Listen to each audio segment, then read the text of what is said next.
My French. No. Okay. Hello, ladies and gentlemen, and welcome to another edition of Ljubljana Talks. And we are again here live at IMEX 2024. It's the second day of the trade show today, and we start this day with a conversation with a very special guest, Flavie de Bueil. I hope I got it right. Perfectly from right. City DNA, and it is so great that you took the time to talk to us. And let me start with a question. How would you describe City DNA in 4 words? Well, thank you for welcoming me and thank you for the exercise. It was not easy, but I took the first word that came into my mind, and the first one is a community. It's about the community of those 120 members that make our alliance. The second one is knowledge, because we are here to share knowledge, what is working and what is not working, within our convention bureaus and our DMOs. Third one is destinations, because we are all about destinations. And last but not least, Europe, because we are a European organization. You recently organized a big event in European Parliament. The name of the event was Positive Change. Can you tell us more about it?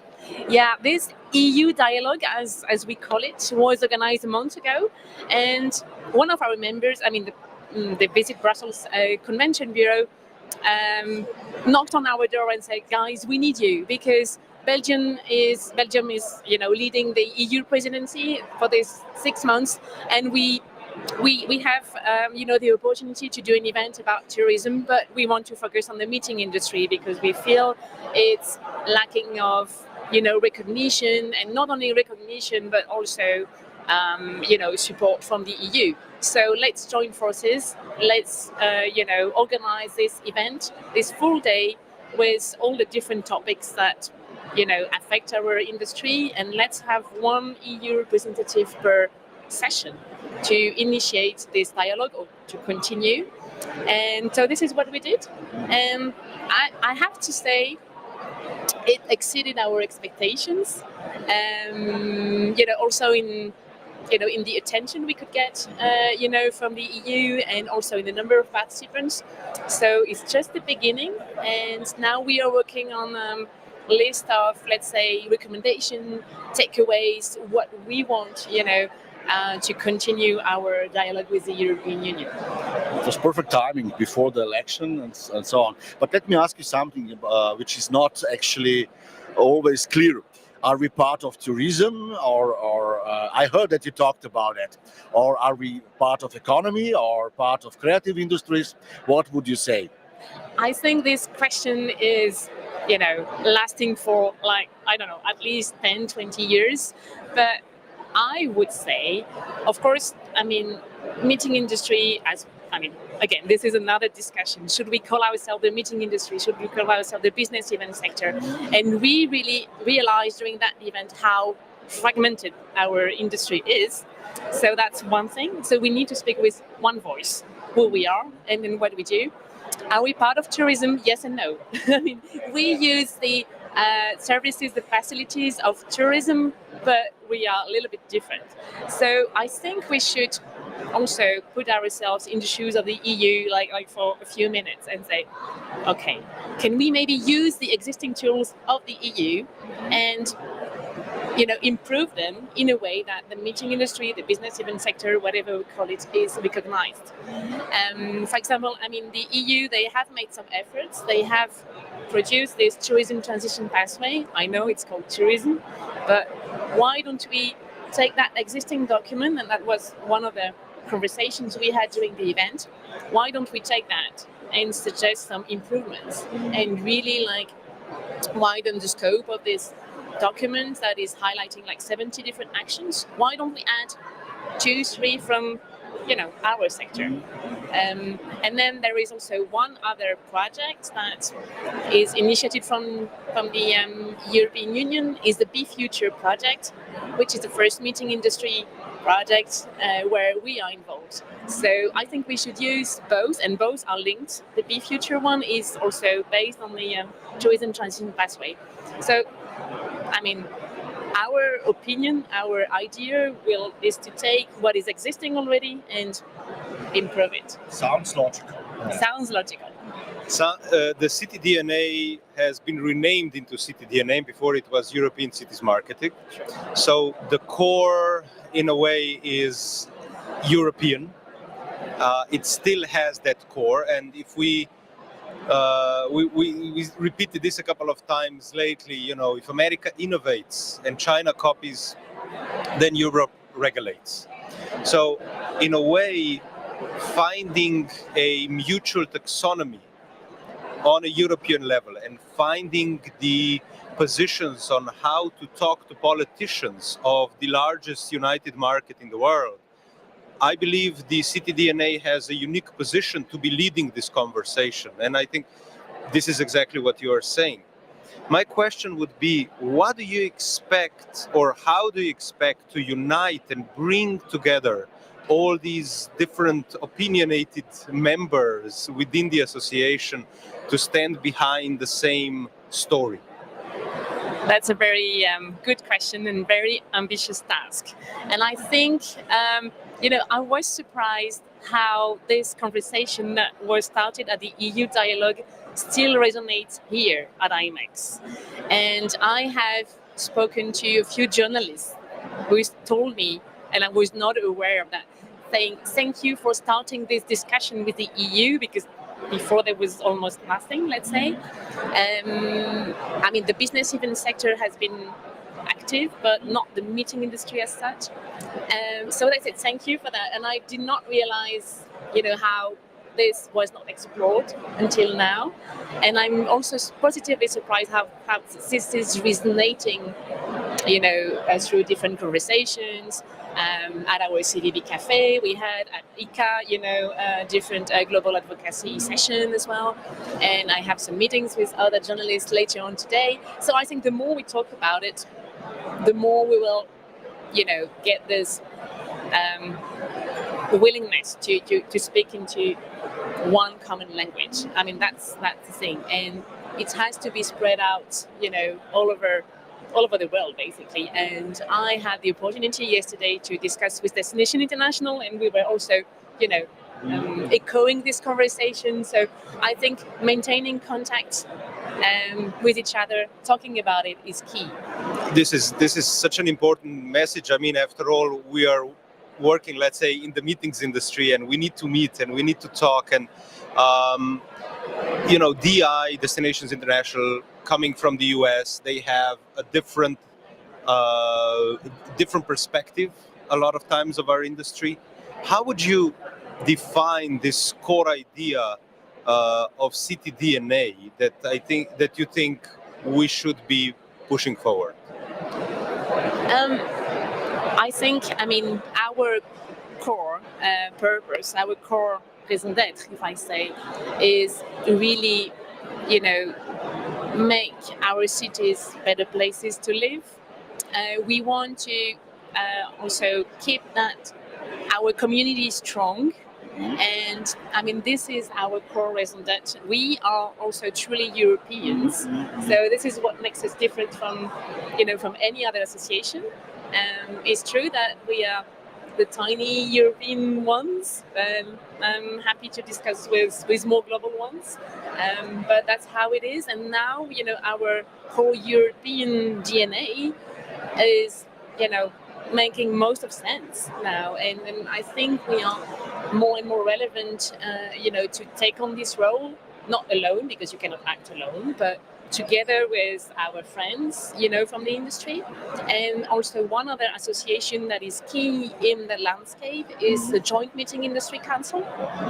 And they are global, but still they were one of the 4 partners, in this EU dialogue together with us. And I also, took the opportunity, and I was happy to be elected on the board of JMIC. So that also, is connecting all the dots. So we are fully equipped to, go, on this pathway. Yeah. One of the topics coming up on the first place these days is, of course, sustainability, which is, in my opinion, not anymore a thing to discuss about, because from 1st of January, this is something we will need to do. There is no doubt. SRS is here, so basically 50,000 companies is already reporting according to that. But there is another part of it. We talk, I heard many times, regenerative industry, impact, legacy, and so on and so on. Do we know what we are talking about? Because in SRS, everything is clear. If you measure, you also measure regenerative effects. This is part of the story, actually, and reporting. So why we use so many words for something which is already on European level described well, and everything is clear. This is a provocative question, of course. I know. Yeah, when I saw the question, I was like, okay, well, if we had the magic formula to measure that, I mean, we would already be, showing the EU, okay, this is the impact of our industry and blah, blah, blah. I mean, I don't have this magic formula yet. So that makes it very difficult for our sector. We've been talking how, what we are doing and how we advance societies and etc. But it's extremely difficult to measure, and we have different measurements, different approaches that are really relevant, but we need a wider formula that can be applicable to any event, any congress, anything, and it's extremely difficult. But if we start with the events, which are our basic, I would say, product, it sounds strange, I know, but what we are producing are events, so basically we can measure events. Do you agree with that or not? Yes, and I can agree. Precisely we can measure that. Yes, yeah, sure. Okay. I detour a little bit because that was something we are talking with many people these days, and this is coming up. Jan, you probably agree with that. Legacy, impact, and so on. But let me ask you something. Did we learn something from Corona crisis? We all believe that after the Corona crisis, we will get out in a completely different new world. Everything will be more sustainable, more responsible towards, I would say, environment, of course, towards participants, and towards society. Are we there or not? Where we are now? We are, I think, in a different world than pre-COVID, but not the world we were dreaming of when we were stuck at home and trying to dream of a better world. I think we are more, COVID led us to communicate even more.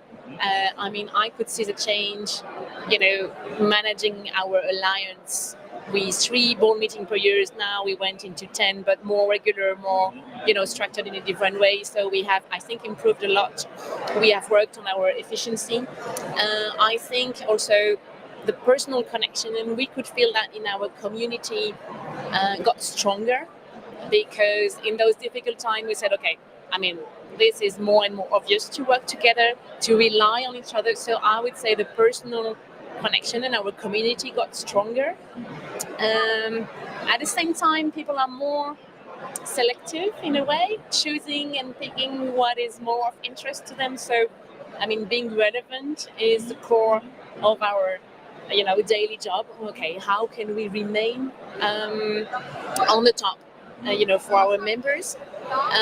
We see some more last minute also, registrations, last minute, project, and then you have to jump on, different initiative, different things.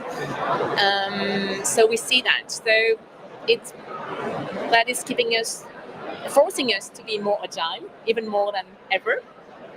But I like kind of those challenges. They are we need to take them on board. So, talking about challenges, yesterday we were speaking with Petra Stušek, that is the immediate past president of City DNA, and some of the challenges she was dealing with were, of course, COVID. The association was renamed. The meeting steering groups, the steering groups got renamed. There was a lot of changes, different, graphical designs, all that. Now, Barbara Jamieson from London & Partners is the new president. What do you see as key challenges for her mandate that are on the table? Yeah, I mean, I can only echo what you just said and the achievements that Petra Stušek brought to our organization in those very challenging times. Now we are, of course, more than happy to welcome Bauer on board. And I mean, I know her for ages and I'm really glad to work with her. I think, I mean, she has a different profile and I see that as a great opportunity for our association. We want to work more on the meeting industry. We want to do more for our convention bureaus. We want to do more to leverage our brand and to really, go for this advocacy we were just mentioning before. So, we will also develop new partnerships, new media partnerships, innovative ones as well. We are also looking at our next conference and how to make it more sustainable and etc. So we are cooking a few things for you. I cannot reveal them now, but maybe in a few weeks. I need to ask you this. What is the legacy of Petra Stušek as a president? Can you tell us more? Jan mentioned this a little bit, but what do you think about it? About her 3 mandates as a president of CTTNA? Yeah, I can see a few big achievements actually. The first one is the agility that we experienced being locked down at home. We said, okay, we cannot stay like that. We cannot stand still. We need to be proactive and we need to go and get our members where they are. So we developed this Power of Communities communication series, webinars, discussions, whatever, to keep our community alive. And of course, I mean, the response rate from our members was immense because they were, we were all at home and willing to keep in touch and really discuss our challenges. So that's the first one. Second one, rebranding our association was, not an easy task. That means, reflecting on who you are, what you stand for, what are your core values, and etc. And this was linked to also our new strategy. So a new brand, a new strategy, and then a few other key projects. One of them is the Vivacity Challenge that we work together with Simpleview. The idea is to follow 2 different destinations, Helsinki and Torino, in their 3 years process to rebuild their own strategy. So 2 different cities, different challenges. So how they are working, on a daily basis, how they are structured, what can they improve to be future-proof DMOs and hopefully inspire, others. So these are one of the few achievements I would mention. And last but not least, we have different knowledge groups working on different topics, thematics, and projects. And we have also, as part of our strategy, we have restructured them. We have improved the way they share, the knowledge and the content they are working with the members. So I think we have also improved our membership experience and the way that our members can get as much as possible from our alliance and from the different projects, case studies, connections they have among themselves. Reading some of your documents, I can wrap up this in a simple way. Actually, you support creativity absolutely, which is necessary for innovations in our industry. Yeah. Like you already mentioned, the project Be Future, and of course from innovation we can get back to the sustainability. We need innovations to be more sustainable. Can you share some other ideas and projects you are working on? Because there is so many things going on. I read just now that yesterday you had an interesting session during the IMEX. And so on. Yeah. So one of the other projects is, working in collaboration with other organizations, and one of them is Destination International. We were, brainstorming on how we could work together, and one of the solutions was a kind of overarching topic, and accessibility is, one of the topic that we had not explored enough in the past. So we had this common interest. So we have been running a survey over the last 3 months, and we were presenting yesterday the preliminary findings, also with concrete examples. One was Brussels, and the other one Tampa in Florida. And then, the objective is to really, compare, get inspired. It's to be an eye opener. First of all, to create awareness of the emergency to really work on this topic, create better experiences for our tourists, whether they come for leisure, for business, but also for the residents, because a city that is more livable, that is more tailor-made to to any kind of people. We want to have open destinations. We want to improve our destinations as such, and this is really an eye-opener. And also working with local communities, working with associations that are supporting those disabilities, putting yourself in the shoes of blind people. I know some cities like Vilnius are creating a guided tour for blind people, so that sort of things can really be inspiring to any other destinations. So we will present the full result at DI annual convention in July and at our conference in Bruges next October.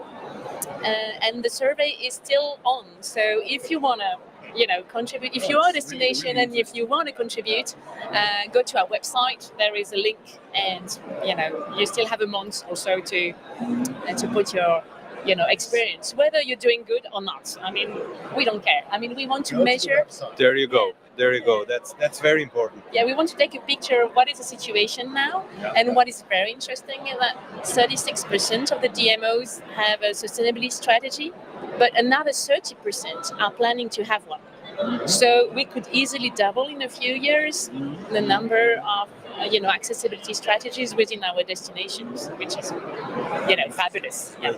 I mean that I think that City DNA is probably the association that has the most data about the destinations, especially about European destinations. Anything from your collaboration with the faculty in Module University, with Module University from Vienna, to doing different researches. I know that we were working on the research about subventions in the meetings industry, which is also another topic that is very relevant.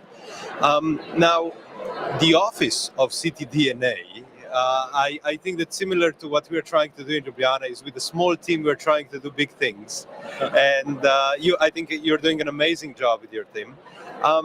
So if we now look at the technology and let's say ChatGPT or other forms of AI, are you using those, and how are they changing the life of an association?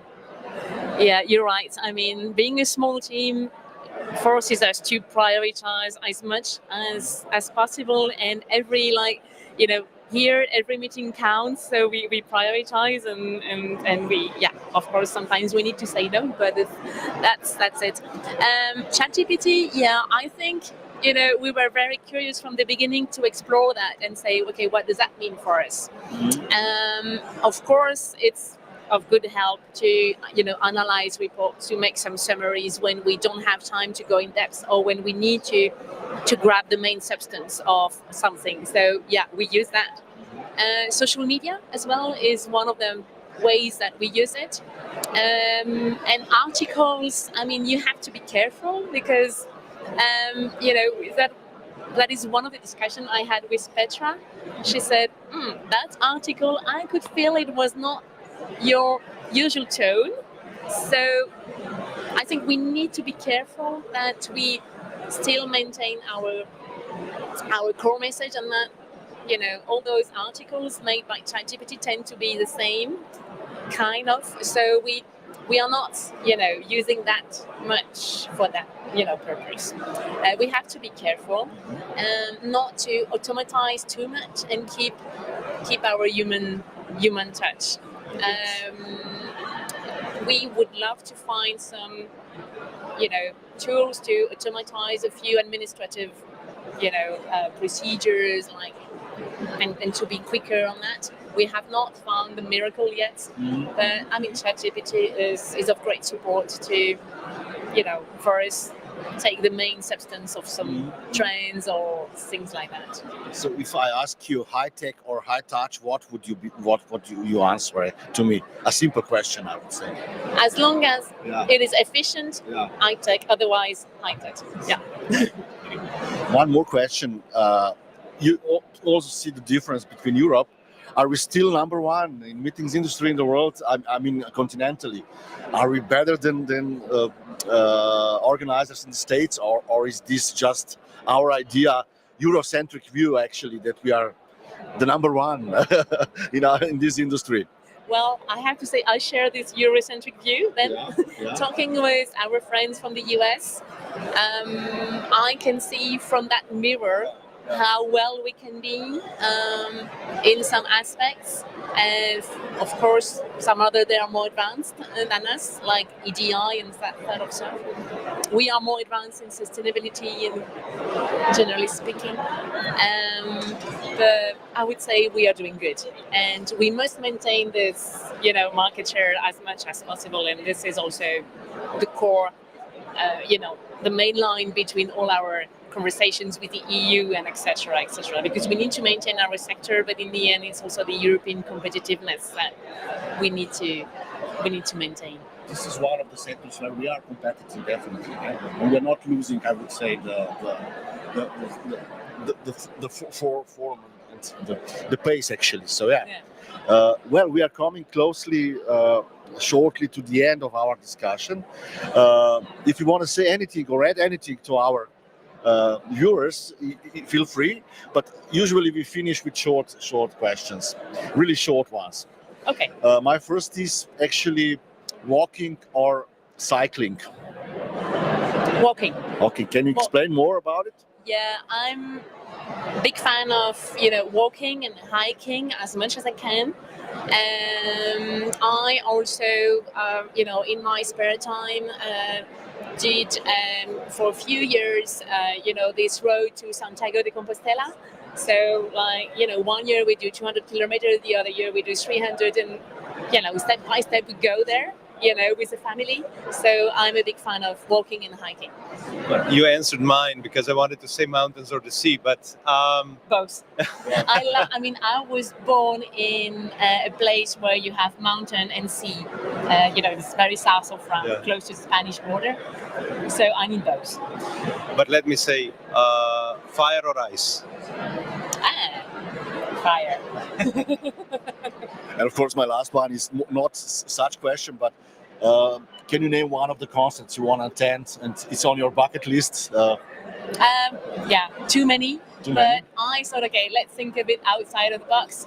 But one concert where you have this, ninth symphony of Beethoven, because this is a European song, and also because we need to be, in harmony, all of us together, singing the same song.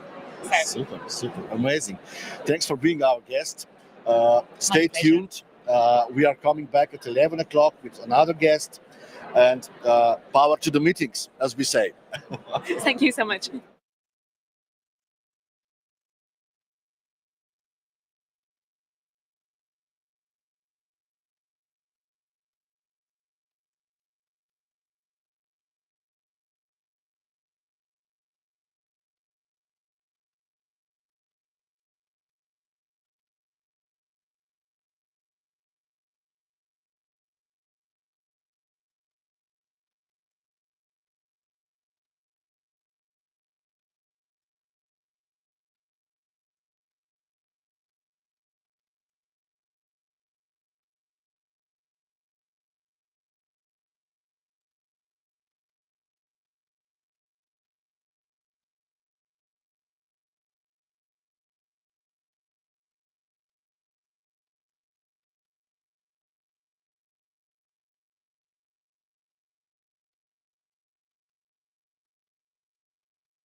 Leave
No Trace TV or just Leave No Trace? Leave No Trace, put TV in there because there's an organisation in the States called Leave No Trace. Feel free to look into the camera or to us.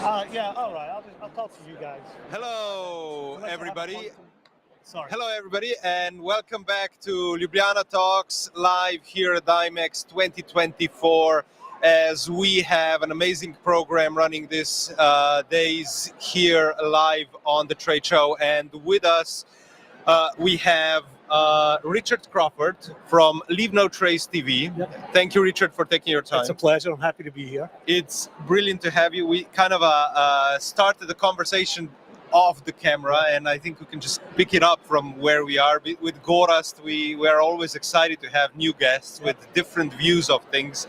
And we touched briefly, you come from Glasgow originally. I do. You live in Virginia. I do. How do the two compare?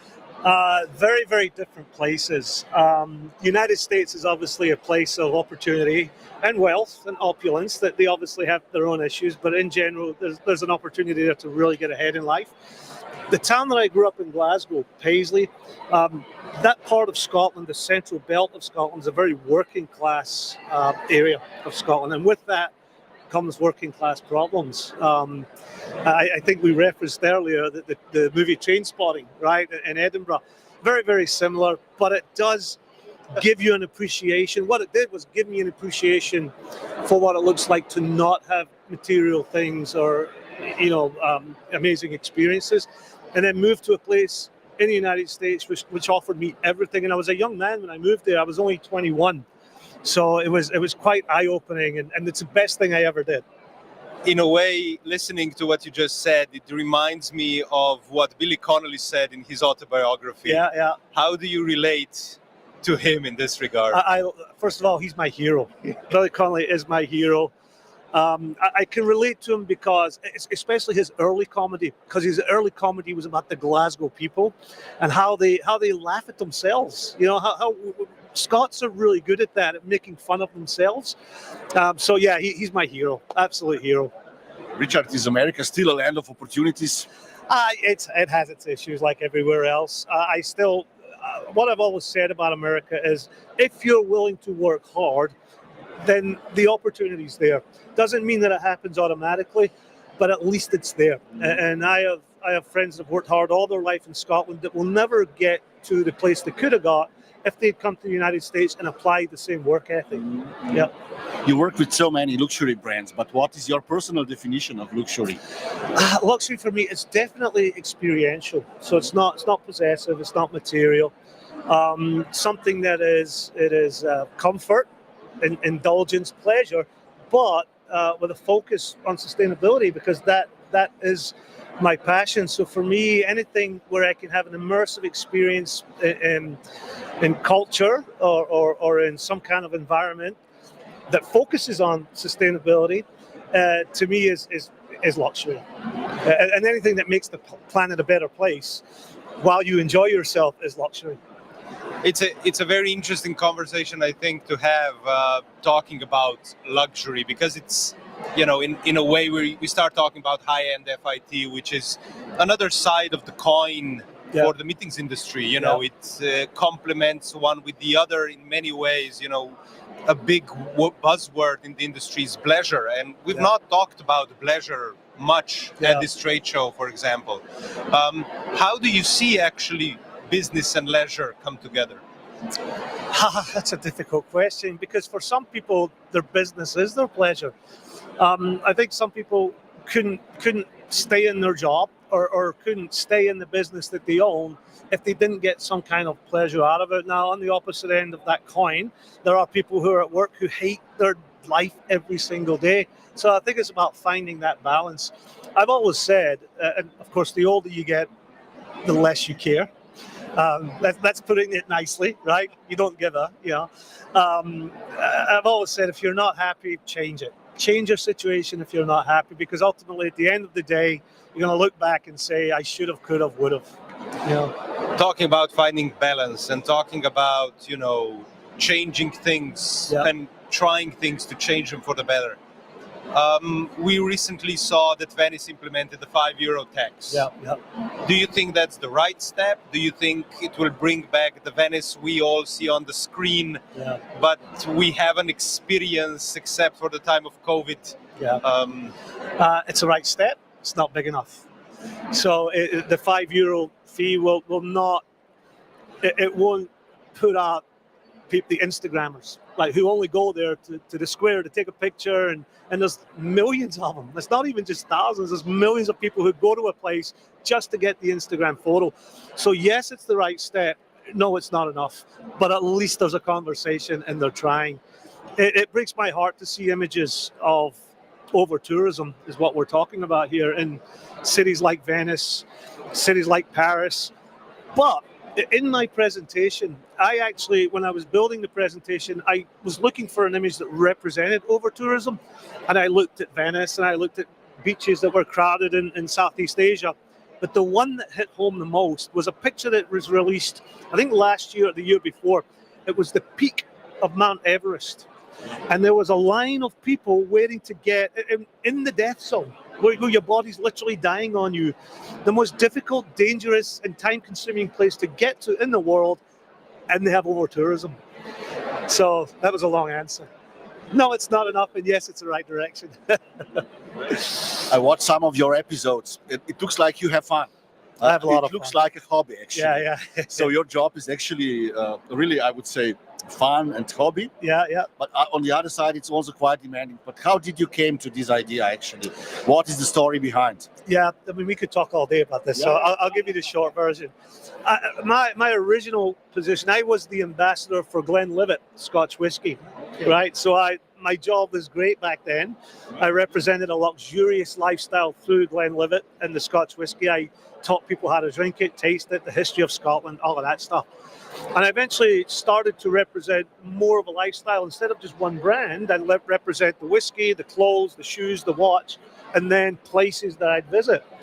And then this was, when I started to visit places, I'd be writing articles for magazines, and then the digital age started to take effect where they wanted videos. So I started to video my experience and put that into the magazine's online element.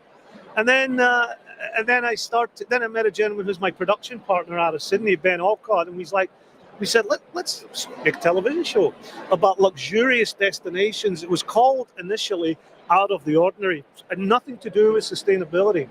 And it wasn't until we went to these very luxurious places, but noticed that they had these great programs in place that were actually about sustainability, ecotourism, and what people always forget, social responsibility, cultural and heritage preservation. So we realized that is the story we wanted to tell. That was the short version. Short version. Yeah. So we always ask the same question. This is a little research we are doing during these 2 days. We ask the same question to all our guests. Is it possible that AI will replace what you are doing? I don't think so, no. I think AI is a good thing. I think there's a lot of applications where it's very useful. My show, I think what I bring to the television show is my genuine reaction, my human emotion when I see something, hear something, experience something for the first time. For me, I am the eyes, ears, nose, taste of the audience. So I don't think AI can ever relay that kind of emotion that I do on the screen, and it is genuine. I mean, I go to these places. We don't do a lot of research before we go. We kind of show up and we plan it while we're there. You want to be surprised. I want to be surprised. I want to have the same reaction as the audience would. The audience watches me and says, "Oh wow, that's how I would react," or "That's how I want to react, so I'm going to go." So looking for the genuine genuine. And again, AI does have a place. It's a very helpful tool, but it's never going to replace, not yet, at least. Maybe talk to me I'm still alive in 100 years, or I may be just some hologram that AI has produced, but I don't think at this point they can produce human emotion. So out of all the series that you've done, what is the one that kind of stuck with you the most? So that people always ask me that question, and up until January last year, I couldn't answer it. I would say, look, everywhere has a really special experience for me, a special memory, and I can't pick one up until I went to Antarctica. So season 2, which hasn't been released yet, we did an episode in Antarctica, the coldest, windiest, driest place in the world. Nothing lives, no water flows, everything's ice. The ice is 1.2 miles thick. Nothing lives there. So if you were ever stuck there, the only difference between being stuck there and being stuck on Mars is that you have oxygen to breathe, because there's no raw material. But it was awesome. It was awe-inspiring, but also I felt very, very vulnerable. But the beauty of it, and the magnificence and the emptiness and the fresh air just was amazing. And now I can answer that question easily. And I don't think that'll ever change from this point on. I'm not sure I'll ever beat Antarctica. So you agree then that less is more? I heard from one of my friends that the most beautiful islands in Croatia are really not, I would say, something special on a first view. But he said that this is a little more than nothing.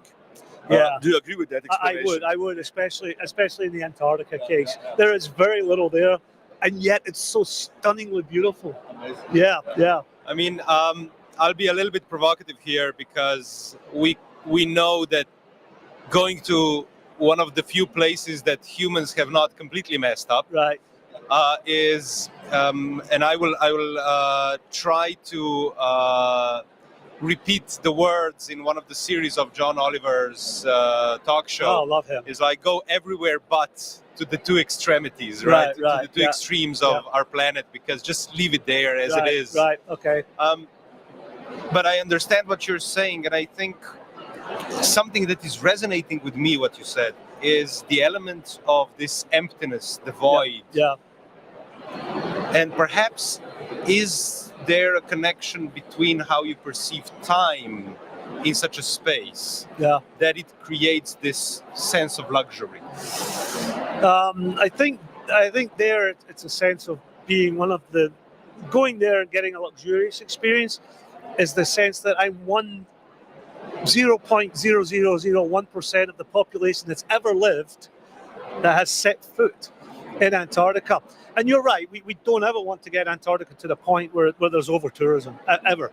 Most of the people who are on Antarctica, and by the way, another couple of stats just to give you a sense, Antarctica's 5.5 million square miles. It's almost twice the size of Australia.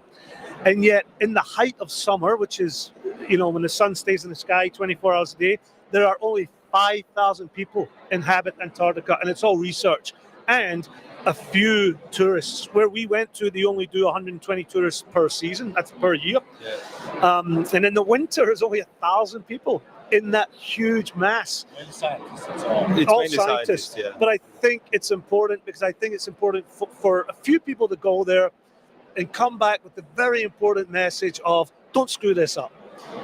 So could we take what you're defining as the height of the experience, because you said luxury is about the experience, and I couldn't agree more. It's not about the bling bling, it's about that growth. It's about doing something that you feel that you're special, that it is very personal, it's intimate. You're not standing in line to do it. I think that the example you gave with Mount Everest is perfect. I like to give another example which happened in the Arctic and that is actually, I think it was in Norway, a cruiser stopped on a beach, Yeah. and a couple of tourists went on it, Yeah. and they started picking on a bear, and Yeah. the bear killed one of them. Yeah. Yeah. So the bear had to be pulled down. Yeah. Right. But they were basically going into It's the bear heartbreaking. Yeah. area, you know. Yeah. So how do we create our industry, that's the meetings industry, the tourism, the luxury Yeah. tourism? How do we take what your moral of the story would be with Antarctica Yeah. and replicate it to, let's say, other locations? Yeah, you have to educate all of the stakeholders. You have to educate the governments and responsible travel. You have to educate the tourism groups, the local communities. You even have to educate them about responsibility within their own communities, and then ultimately you have to educate the travelers and the tourists. Those people should never have the opportunity to get on there and get that close to a bear. Part of the blame lies on them. Big part of the blame lies on the people who are organizing this trip, right? They should never have allowed these people to go on there. If they're allowing it, then the tourist automatically thinks this is okay. What do I know? I've never been here before. So it's about education and just being responsible. So Richard, how do you choose destinations you go? And I of course, throw a dart at a map. Oh, really? I'm Just like that? Huh? No, Okay, no. cool. And of course, in what case would you reject somebody because of greenwashing or Yeah, whatsoever, you know? Yeah. Like I would say some agencies do not work with Shell, for example. Right, Yeah. exactly. What is your opinion about it? So choosing a destination is literally looking at places I've never been and want to go, and talking with people about they may. For example, we're both talking about Slovenia right now. It is on the radar for us to reach out to people from Slovenia, the right organization, Please listen to this. the tourism board of Slovenia, and talk about doing an episode of season 3 there. Yeah. So for me, it's about finding places that are unique, that are not kind of the top of people's radar. Because I also don't want to add to over tourism. I'm always telling people, Paris is beautiful, Venice is wonderful, but start to think a little bit about places you could go where nobody else has ever been. And again, that fulfillment, that growth. I love that, by the way, that luxury is self-growth. I'm going to use that from now on. So don't charge me any money for the rights to it. Where were we? So I choose places. I do my research. I get online and make sure that they fall within all the parameters that we're looking for. Eco, sustainable, and that third pillar, that social responsibility. There are places that I avoid if it just doesn't provide that. I come across greenwashing all the time. The best example I can give is hotels. Like, hey, we're eco hotel. We don't wash your towels every day. That's the definition. Prototype definition. Right, it's a definition of greenwashing, basically. But yeah, we do our research, and for me, it's going to places that I've never been before. And it's not always places I've always wanted to go to, because I'm learning every day of different areas and different places in the world, some I've never heard of. Coming back to Scotland, how good is Scotland, your motherland, in regards of sustainability? Yeah, they're actually really good. There's always room for improvement. Never rest on your laurels. A big part, Scotland does have a lot of raw materials, and that includes renewable energy. We've got lots of wind. We've got lots of water for hydroelectric power, and certainly plenty of waves. We're only ever 8 miles, I think, from the coast on Scotland. So we have lots of renewable energy, but we've also got a beautiful landscape and a beautiful environment that we've recognized early on is something that we have to protect. And I think Scotland's done really well. There is an example where we're lacking. There's an island called Skye off the west coast of Scotland. Until 20 years ago, I believe, and it's beautiful. It is stunningly beautiful. Everybody should want to go there at some point. I in can their confirm. lives. Have you been? Yeah. All right. So Skye is amazing. The problem that has occurred is that about 20, you used to have to take a ferry to Skye. Now it's a bridge. Now it's a bridge. So a ferry limited the amount of people every day. There was a small amount of people. Now it's a bridge. It's unlimited. And unless you go at the right time of year, which is off season, which I always try to do, you're going to have a pretty crappy experience because it's overcrowded. And, where you go to get in touch with nature, you got 50 other people standing around you, doing the Instagram picture. It's waiting for the same experience. So we're doing well, but they're definitely a place for improvement. But in the scale of the rest of the world, I think I might be a little biased, but I think we're pretty high up there. I think Scotland is doing some things very right, and I mean the Isle of Skye, the home of Talisker. Yeah. I was there off season. Yeah. We were pretty much alone with my that's friend. the experience you want. The sheep and the rain and the peat Yeah. and just having whiskey down in the pub in the town. A beautiful experience. But again, it's about having this opportunity to encounter the local values in a way, and I think that's really, really magnificent. Now, if I take the example that you've given, and if we apply that onto, you choosing the destinations, we are now at IMEX. The world comes together in Frankfurt, hundreds of exhibitors, so many destinations. Have you found some new destinations here that have intrigued you or that are a surprise? Absolutely. I'm gonna butcher this name because it's an emirate. Ras Al Khaimah. I think I'm out of. Hopefully, I did them right. They taught me how to say it yesterday. Ras Al Khaimah. I've got to say it. Ras Al Khaimah. Yes. First of all, outside of most people probably have never heard of that, even though it's an emirate. It's Dubai, Abu Dhabi. Very few people, at least in the United States, and probably in the UK too. Very little people have heard of that emirate. But it's fascinated me, and especially what they're doing from a sustainable point of view, to the point that I'm now talking to them about doing an episode for season 3. I walk around here all day yesterday, and I was like, "Oh, that's a good place. Oh, that's a good place." The 2 places that I want to do are Namibia, which I didn't see here. Interestingly, Namibia is where the skeleton coast is. The desert meets the ocean. I want to see that. And Japan, which I've never been to Japan, and it's so culturally diverse, and its landscape is so diverse, like most places, to be honest. But that intrigues me. Well, you were in the media world for a long time. You are actually in the media world. Yeah. What is now different from the times you started, and what is the future of media? I mean, it's changing so fast. So basically, what is your idea about it? I think it's a huge trust issue, right? Yeah. Any media that you're taking in, that you're absorbing, you almost have to do your due diligence and what you're reading every time, and scratch the surface a little. No matter how the source is, how reputable the source is, I think you still have to dig a little, and then you have to think about who's writing this piece and what perspective are they writing it from. But yeah, it's tough. It's tough. You believe in content. I can feel it. For sure. Absolutely. People want content. Like that's how they get out of their own place for the most part, whether it's on the paper or whether it's on the screen. So you just have to do your due diligence. Richard, we usually finish with 5 questions, short ones actually. All right. Yeah. For you, of course, beer or whiskey? Is that a question or not? Whiskey. Whiskey. Okay. Yeah. Can you explain more about it? You said that you work. Which one? Which? So that's a good question, actually. So I say whiskey because I'm from Scotland, and it's a big national pride to be able to produce a product that is globally recognized, globally enjoyed, and that as a result, it's actually a result of hundreds of years of blood, sweat, tears.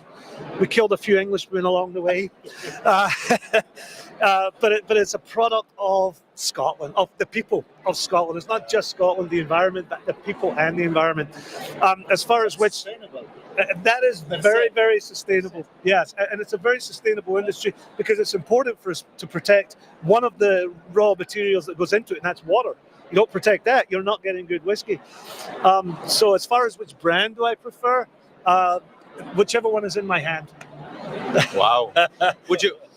This is off the topic, but would you agree that the best whiskies are not expensive whiskies? The price doesn't determine whether whiskey is good or not at all. It's all very subjective. What you like and what I like. We both could taste the same whiskey. We could taste a whiskey that's $400, You might say, I might say amazing. Taste of whiskey is $12. I might say, you'll say it's amazing. Blind tasting takes the price out of it. Brilliant. I could go further in the whiskey debate, but I'm gonna say because you moved from Scotland to Virginia. Yeah, so, what do you prefer? Do you prefer hot or cold? Well, I grew up in the cold, so for a very long time, it was all about. When I first moved to the United States, I moved to Alabama. I attended college there, and it was in the South. Very, very warm, humid climate. I remember thinking, "Wow, the sun shines here every day. Even if it's a rainy day for a minute, you at least see the sun." When you grow up in Scotland, it can be quite a dreary place. That's a Scottish word, very dreary. Dreeket is a word we use. Damp, cold, dark place. So when I got to the United States, I was like, "This is amazing." For the first 20 years I was there. Now I look forward to seasons, and actually Virginia provides that more than Alabama. So I like the seasons. I like the hot. I like the cold. I like it all. Well, Richard, you are in the midst of our industry for 2 days, but of course you watch us from the outside. Yeah. How can we become a better and more responsible industry? For the finale, I would say. Yeah. That's a very tough question because IMEX in general has done a lot. I see a lot of effort going into being sustainable, but I mentioned before, logistically it's very difficult. So there's always room for improvement. But I think definitely seeing, and it's active. It's being promoted, which is good. Again, a step in the right direction. It's being made aware. They're not just doing it in the background. They're making people aware that they're doing it. Therefore, hopefully bringing people in to join them in the crusade, really, that is trying to be more sustainable overall. I will leave you with this because I leave my presentations with this. In sustainability, we're not asking some people to do it all. We're asking everybody to do just a little bit. And I think if that continues to happen, then we'll eventually get to a good place. We are in a race against time, obviously, but I'm hoping that just people in their everyday lives just do a little bit. Amazing, Richard. Thanks thank for your time, Yep. for this amazing discussion. Stay tuned. We are coming back in a few moments, and power to the meetings. Yes, thank you.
So, hello everybody and welcome to another episode of Ljubljana Talks, as we are here live at IMEX 2024 and we have an amazing guest with us, Eszter Mattiassich-Aszody. I probably butchered it, but thank you very much for being with us, and it's a pleasure of having you, and welcome to Ljubljana Talks. Thank you so much. It's an honor to be here, and you did very well with my name.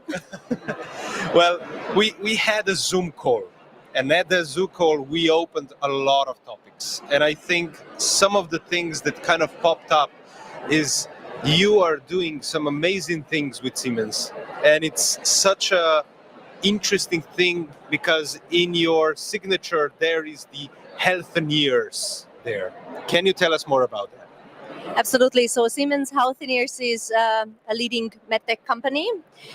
We have the heritage of being in the Siemens family for many, many years, but we are now an individually listed DAX company, and we cater for all the major diseases when it comes to medical technology. So what is beautiful about it is the purpose, right? When you wake up every day and know that you work for a company which fights cancer, which helps everyone to be healthier, there is nothing that can move you more, because at the end of the day, if you ask anyone, what is your one thing you would want to wish for? It's always health.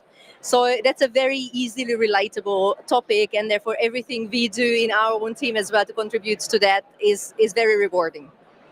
Eszter, you have an amazing career, and can you tell us more about you and about your career? Because it's really interesting. Thank you so much. So I'm one of your diversity jackpot card in a way, because I'm a Hungarian Australian living in Germany. I'm a working mom of three small children, and my journey has been heavily influenced by the Siemens family. So I'm with the company for 17 years across different countries and industries. So I started back in Hungary. I'm originally from Hungary, and then I was with Siemens there for 5 years. And then I got a job. I was the first Hungarian to become a member of the Siemens talent program. And through that, I got an opportunity to move to Australia. There I was supposed to be there for 4 years, but it ended up being 10.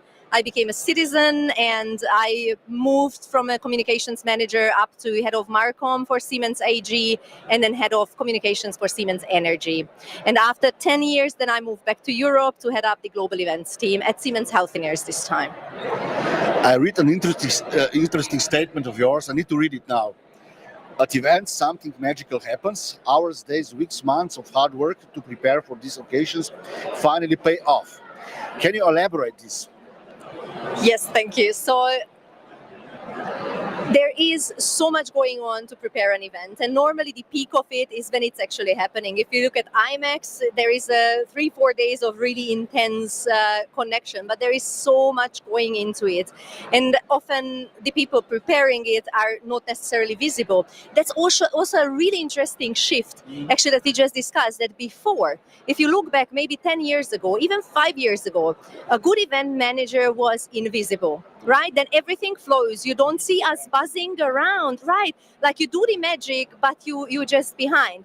Now, visibility is more and more important, or you can argue, is it important, or is it still good if you're not visible? I love visibility. I love my team to be seen for what they have done, not in a show-off way, but to really, on that journey, to be handled on an eye level, where you're not just a doer to cater for my food and maybe booth and AV, but really add value and be your partner. For that, you need to gain that visibility. And that's something which I think is a very interesting transformation that we're living right now. This is such a great point that you're making, because you really do global events. And by saying you've been with the company for a long time, to put it this way, it's kind of something that we see as a trend is we have a lot of times difficulty getting new people into the industry, explaining to them it's an industry where you need to dedicate your time and be patient. And what you're saying with visibility, I think this is a very interesting point. How do you see, why should young people join the industry and how should they do it? I think the secret there is that a job is what you make of it. So a classical event manager, you come in and your first briefing is, hey, there is going to be an opening event, 100 people, I need a marquee, food and beverage, some entertainment, please cater for me.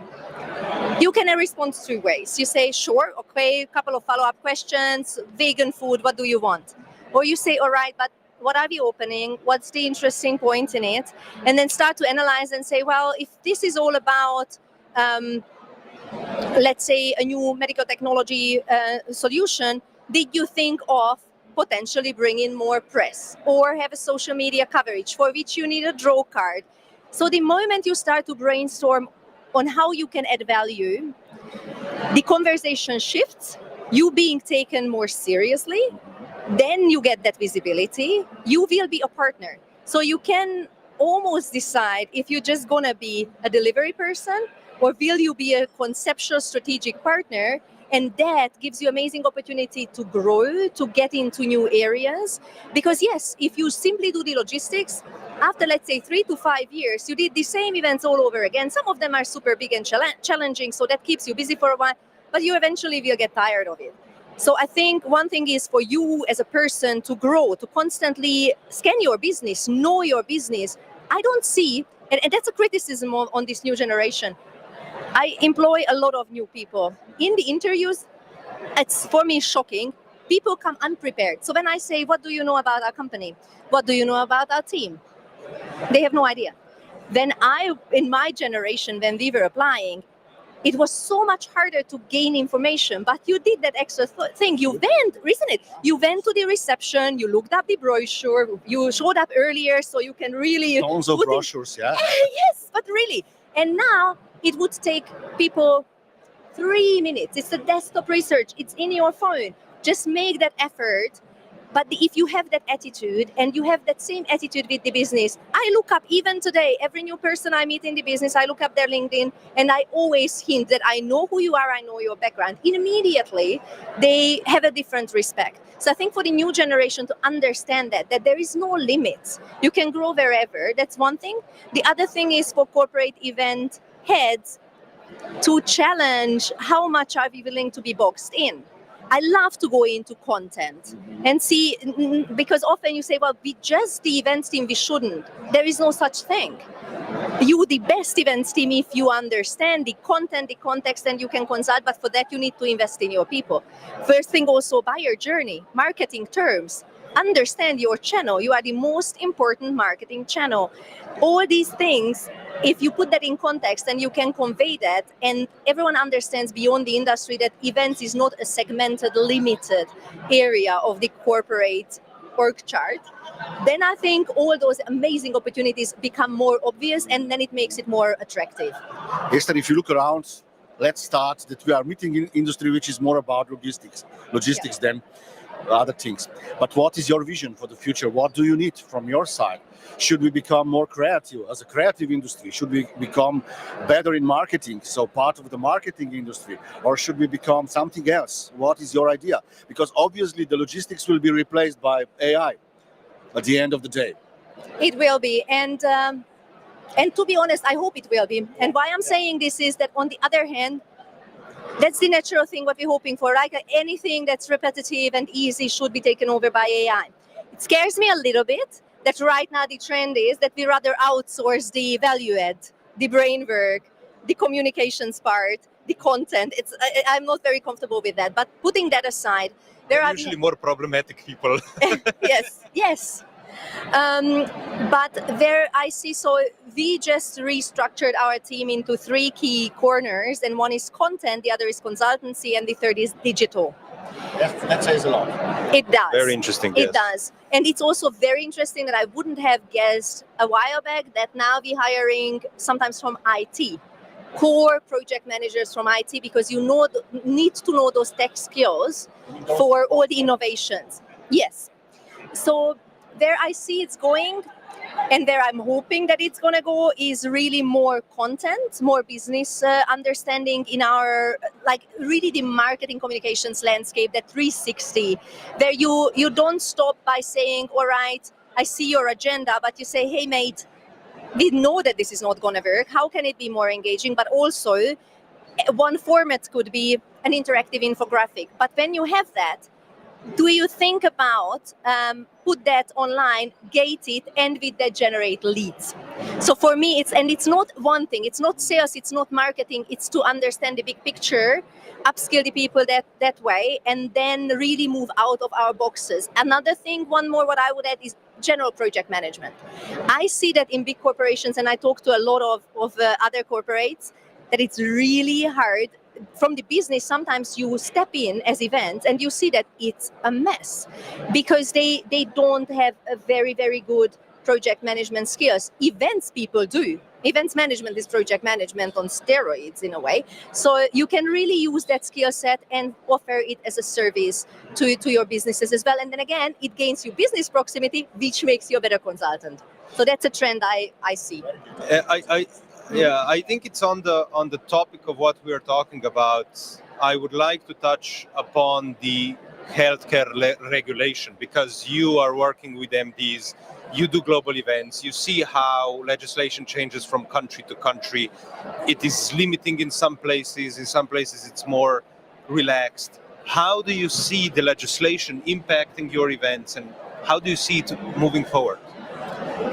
This is the biggest pain point we have. Because in one hand side, you really want to be innovative and play around with the new technologies. And AI offers incredible new options and individualization in your journey, which all sounds amazing.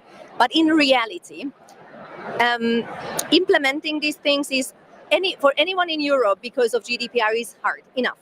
But for us in the medtech healthcare industry, is harder. And why is that? It's because if you just simply think about the risks, probably other than your banking data, which gives access to all your money, your health data is the most sensitive thing. What's your blood type? What sort of conditions you have? It's super personal. That can't be leaked. If you are a medtech company and you're not rock solid in that, then your core business is shuttered. And therefore, for any support functions, which we are as communications and within that events, if you start experimenting and you accidentally leave a virtual backdoor open and you're being hacked, then the damage that you're going to suffer can bring your whole company down, or at least affect it big time. Therefore, no one is taking this risk. But this means that we are years behind implementing technology. So if I say there is something absolutely fascinating that I want to implement right away, give me 18 to 20 months before I can actually start using it. By then, it's going to be outdated. So this is our real challenge, and this is a real pain. And then at the same time, to still be aware of what's happening, because that makes you a better events manager, a better professional, and keep your team still excited about it. And here is something else that you can't use. Look. And then on the other hand, there is controversies, because I was just at a function yesterday and a drone came. And clearly that drone was making some footage about us. And we were just looking at did you give consent? Which is ridiculous, because I don't care. But technically, we shouldn't be filmed without giving consent. And this is always the eternal question, that you see that others using it, but you just cannot. And it's for the right reasons. Nevertheless, it's really making our lives harder in being early adopters of new technologies. So who owns the data when you organize event? Siemens, event agency? Are we still owners of our data, or? It's a big question. And even within the organization, we just had a really interesting case study where we were thinking okay, who is now responsible for a photo being taken at an event? Is it then the photographer? Is it us who organized? Is it the person who then got it and posted it somewhere? Who should check if there is a consent? In general, what we're doing is that we always, when someone logs an event within our organization, we tell them that you are responsible for the data. We always make it also available for you, but also, of course, it's stored with us too, because a registration list would be there. So we have protocols in place in which you have your timeframes in how far you can store data. And we have a colleague in our team who is always sending reminders and always announces, guys, remember, every 3 months she sends out the email, check your database and you must delete. So that's the best we can do, and it really works very well. And then we make sure that also our customers are aware that, hey, whatever you have, That's your responsibility. Be careful of what you're posting, how you use it, and that you can't store it beyond a certain period of time. Eszter, you were down under for a long time. So what is the difference between Europe and down under in terms of organizing events? It's so much difference. I mean, it's not just in organizing events, but in general, the Australian culture is extremely laid back and easygoing. There are processes and they work, but they're very flexible too. Like if that doesn't make sense this way, let's go that way. And then it is really a very flexible culture. Germany is not known for the flexibility. They're known for their really amazing processes, which normally works. Yes, and in project management and rolling out the standard documents in my team, it's so easy because the German way is that's clear, that's the structure, we're going to appreciate it and work with it. But sometimes I do feel that that things here are more complicated, much more regulated, much more so. This GDPR thing, not that we don't have any of it in Australia, but really limited, which allows you to be more agile. Mainly, I would say these are the key differences. On the other hand, what probably is interesting from being a big corporation representative, where our headquarters is here in Germany. Here, your name is extremely heavy. So I have been at an event once where there wasn't any official booking made to a restaurant. There was probably 20 people, and the payment didn't get through there. And the lady, our Siemens lady, just gave a business card and said, well, don't worry, I'll sort this out later. And they said, yeah, sure, no worries, you could walk out. You would never be able to do that in Australia. And also when you negotiate, so when it comes to vendor negotiation, when I first relocated, then there was an event coming up and they came to me like, immediately we need to pay deposit. And I'm like, we're not paying deposit, we are Siemens. They're like, no, that doesn't work like this. So the way how the business works in Australia, there is just no such framework in which they trust you because you are a big company. There is rules and the vendors are really dictating. They're like, you want to come here, you pay me, full stop, no matter who you are. But that's for everyone. That's the same rule. And that's a very interesting thing that here, you really can dictate as a big customer about the terms and conditions. That over there is different. The market is different. The demand is bigger. That's a very interesting point because it also shows how Europe, is different in the customs. This, in traditions, we're much more traditionalist. If you have a brand, I think we could find a lot of examples where brands were exploiting this position of just being a brand, and at the end things would go sour and everybody would be, holding their heads. But tell me, when comparing Australia and EU, when it comes to healthcare regulation, how do you see the approach towards the legislation, how MDs can attend an event, the sponsorships? How does that differentiate? In general, that is not that different. So we have global regulations for compliance. So whenever you put on a customer event, you need to be careful. And it's so that, for example, if you have, and that was interesting in COVID times because you were very limited. So you would do only your virtual events. And one very nice way to keep the audience engaged is that you send some giveaways. Mm-hmm. And it can be something that's attached to your agenda, and maybe you all open it together and, okay, now look at this piece of book or whatever you send them. And as you go through your agenda, you have items attached to it. That doesn't work, and you can't do it anywhere. I just had an inquiry from the US where they have some key opinion leaders event in the UK. Some of the opinion leaders are from Netherlands and I think Switzerland. And it's just fascinating that what then happens is US regulation doesn't matter. It's in the UK. So you talk to the UK compliance office where they say either there is a limit of that dinner and that combined budget that you entertain with can't be beyond, let's say, £200.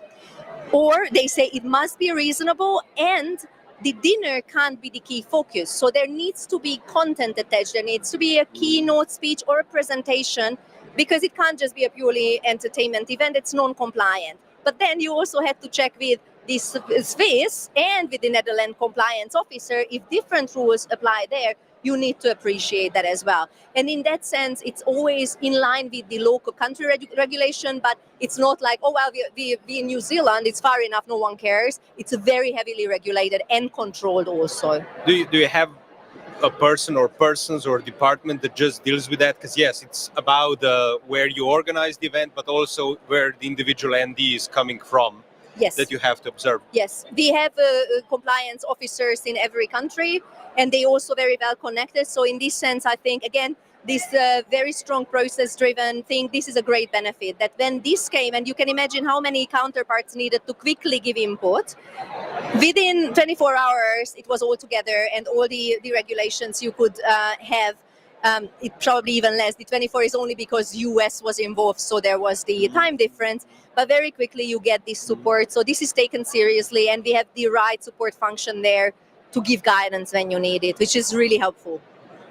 We always ask the same question also about the pitching. How is pitching process organized in your organization? How it works, and what kind of pitch is something which is close to your heart? When the agency is pitching, of course, to Siemens Healthcare.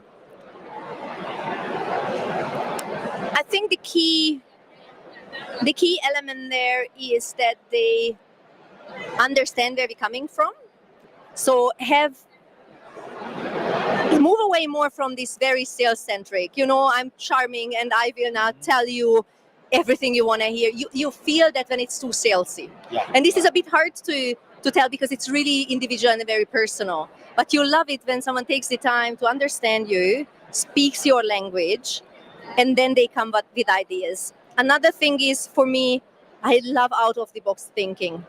And I also love my team to do the same for customers, that just because I say I need a box full of apples, it might be that I just want to have a good vitamin C source that doesn't go brown in a day, and maybe peach or like whatever, orange and lemon will be a better choice because it's more colorful. So just think out of the box. And if I get that back, that I have an idea, but you take the time to understand what the drive behind that idea is, and how can we probably in another way get there. I think that's great. And the more diverse the portfolio is, that if there is one pitch, I really love a couple of really different approaches, because then you really feel like, okay, I have a range of opportunities to go by. Amazing. So the next question in line with that is high tech or high touch? High touch. Absolutely high touch. I mean, we were just talking, and this is such an interesting projection. We have AI, and that's so important. Of course, early adoption is important, but the future is, you're just saying that I can send Copilot to an event that I can't attend. And on my behalf, I can prompt it that this is my key messages, and it will bring me back the output of that event. It's just a step before, because you also can get AI to generate your content. You can pre-produce videos, you can pre-produce AI videos. So imagine in a year, you have AI-produced content playing to an audience which is proxy AI audience on our behalf. Basically, machines are going to ping pong and talk to each other, which then on a long run will bring our industry higher up, because events and in-personal events will be even more appreciated, because the discussion will be irrelevant after a while.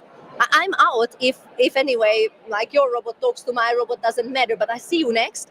That's going to be great, because we can come together. And that's what I see now, that there is two very interesting, because it's contradicting trends, but I really love thinking about it. So one thing is the cost pressure, right? We have inflation, we have the geopolitical situation that drives a massive cost pressure.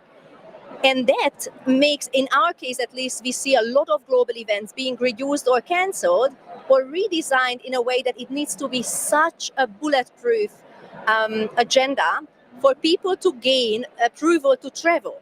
Because you need to argue, why are you putting budget into traveling in a world where you can virtually attend events and connect?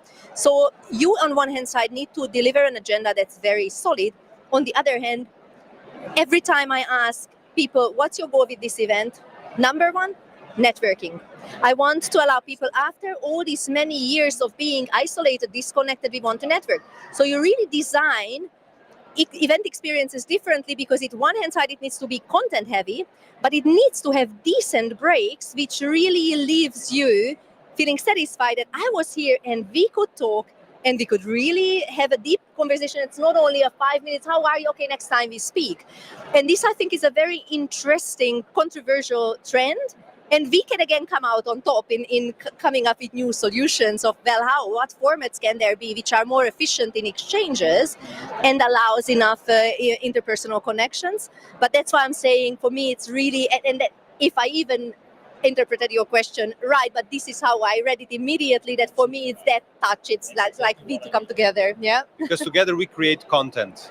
Yes. And I feel as if we've just started this conversation, because I would actually have a lot of questions for you, but as time is running, we usually finish off with a couple of short questions. Okay.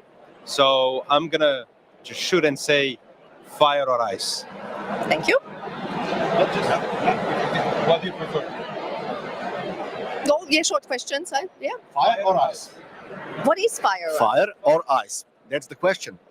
Yeah. Fire or Ice. ice? Fire, always fire. For me, it's passion, and I'm anyway a person who is always cold. So for me, fire is everything that's to burn for and to have that passionate approach to things. So definitely, and that's for me warmth. Amazing. That's what I feel here. Train or car? We didn't talk about sustainability. I need to ask this. Yeah. I should say train, but I say car. Why? Because as much as I love the sustainability, but I'm a motorbiker girl as well. I like my bike. I like to drive a powerful car. I love the flexibility with a car. I'm coming from down under where you just can't You're survive. a petrol head somehow. Yes. Okay. As my father says, we have petrol in our veins. Yes. So yeah, I'm a car girl. And the last one, mountains or the sea? That really depends. Sea. Sea, that always fits. Mountains fit sometimes. That's my short answer. To add to that, I have to say my manager once dragged me up a hill.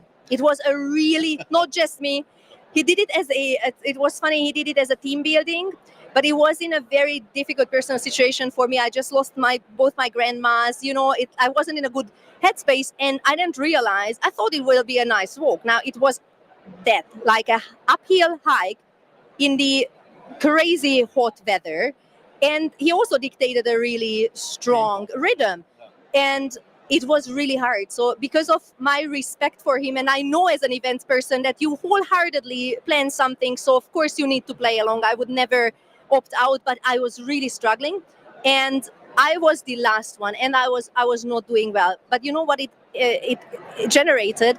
After this whole thing, I managed, went up the hill. It was okay. It was beautiful view, very rewarding. But I got home, I got my elliptical trainer, and I said, now this is the last time I struggled going up a hill. Ever since, every day I do half an hour on the elliptical, and I do meetings on the elliptical. So this is a really interesting story on how something that challenges you and makes you realize that, well, in this one I'm not that good, can make a lifetime change for you. And now, even with my manager together, we would be on the elliptical for our one-on-one. So I can only encourage everyone to try it. Oh, amazing energy. I love your approach, Eszter. The last one is really like flops and tops in your events. Can you share some of the flops and some of the tops, or one flop and one top, which is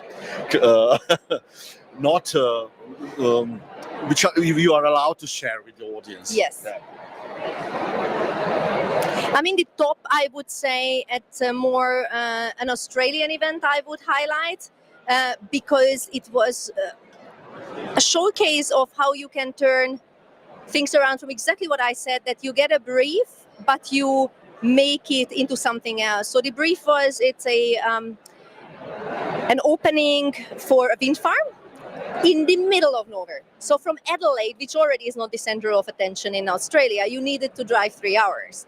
So they wanted to make an opening event, get us, make a marquee and invite people, and about like 50 to 100 people, and then that was the brief. And we said, but guys, it's going to take about 6 hours for the relevant audience to get there and then 6 to get back for like an hour of opening. Like if you need a draw card, you need to do something. Again, of course, budget. You always think with big brands, we have this unlimited budget. Most of the time, you really don't. And then this was a good example of how when you know what's going on in the country, in the governmental relations, then you can really take. So this was wind farm, right? So that's really tied into the messaging of renewable energy targets. And then we realized that if we can promote it that way, that this is a big step towards renewable energy to achieve that energy target. That's one great thing. The other amazing element was that in Australia, you're always on Aboriginal land. That's an interesting thing you asked earlier about what's different in events. You never start an event in Australia without the first thing you do, you acknowledge the local tribe on whose land you may be that day. And that's a beautiful tradition. Absolutely. Very interesting. I've never heard of that. It's so beautiful. And then because in this rural Australian outback, of course, the local tribes are prominent. And the wind farm, harvesting the wind, renewable energy, is really much in line with their values in reserving what we have. Someone from the team came up with this brilliant idea of why don't we get them to make an Aboriginal painting which tells the story of harvesting the wind. All the Aboriginal, these dotted paintings, they always tell a very deep story. And then the local tribe agreed to do that, but it wasn't there where it ended. We put that artwork, blew up huge, and put it on the wind farm, on one of the wind turbines. And you know, immediately you have a story of new energy sources, new developments in perfect harmony with the nature and with the local tribes. And you deliver a new way of being of generating energy, and of course also for politicians, for government representatives, this is something they would totally stand behind because this is so on point. So we ended up having from Canberra a whole charter flight coming in with relevant stakeholders to visit the event. And this is what I meant, that thinking out of the box. We have had like really amazing government affairs people in the team and PR people who could identify this opportunity, but it was an absolute top to see that and to have their smoking ceremony led by the local tribe. That was absolutely fantastic. Wow, beautiful. I guess we are at the end of Ljubljana Talks for today, so I hope that we can continue this discussion at a different opportunity. Eszter, thank you very much for your time, and keep with us, stay with us, keep tuned, and we'll be back shortly. Thank you.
everybody. My name is Gorazd and in the next 20 minutes I will try to explain more about our new product, our new tool which we develop, which is called Planet Positive Event.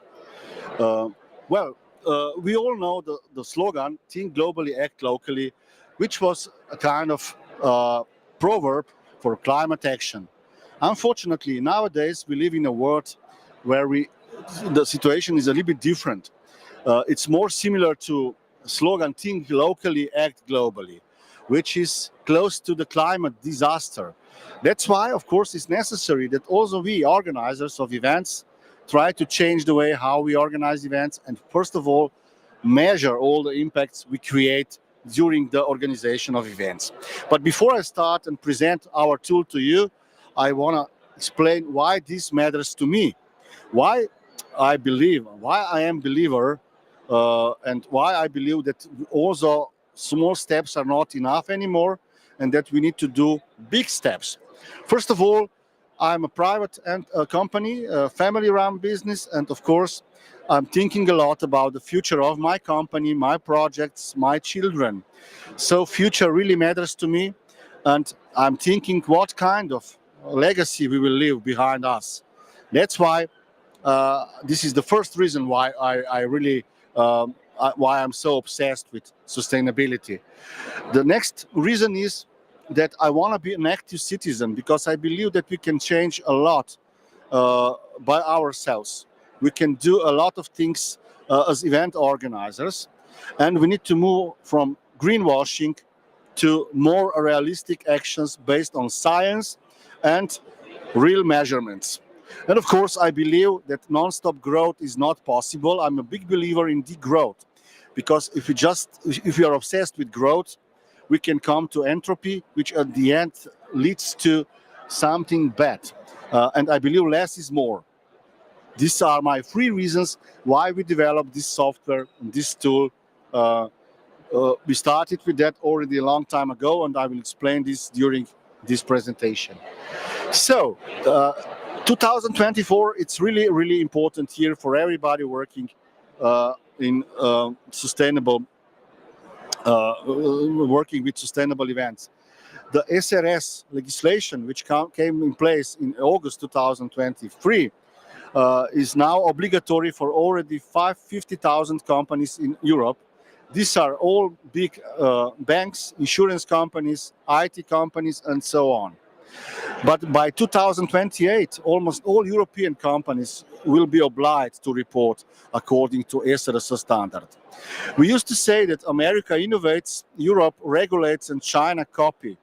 But in this sense, of sustainability, it is really good that Europe regulates these sustainable standards, and that this is now obligatory.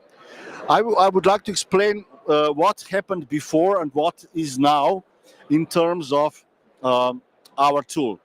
Before, we saw a lot of disorganized reporting standards with a GRI standard on the top of it, but this standard is unfortunately voluntary. So you can follow it only if you are a believer. From 1st of January, SRS is game changer, as I said before. New standards are now legally binding in all European Union member states. So this is a big difference. Then we have, of course, situation before when we had a lot of imprecision carbon footprint calculators, many of them on the market, but many of them without covering the important parts of the event production. Now we created our own carbon footprint calculator, which is really precise, and it covers all fields necessary to report according to that standard. So there is 9 criteria we are checking, and I will explain this later on. High accuracy means also that we have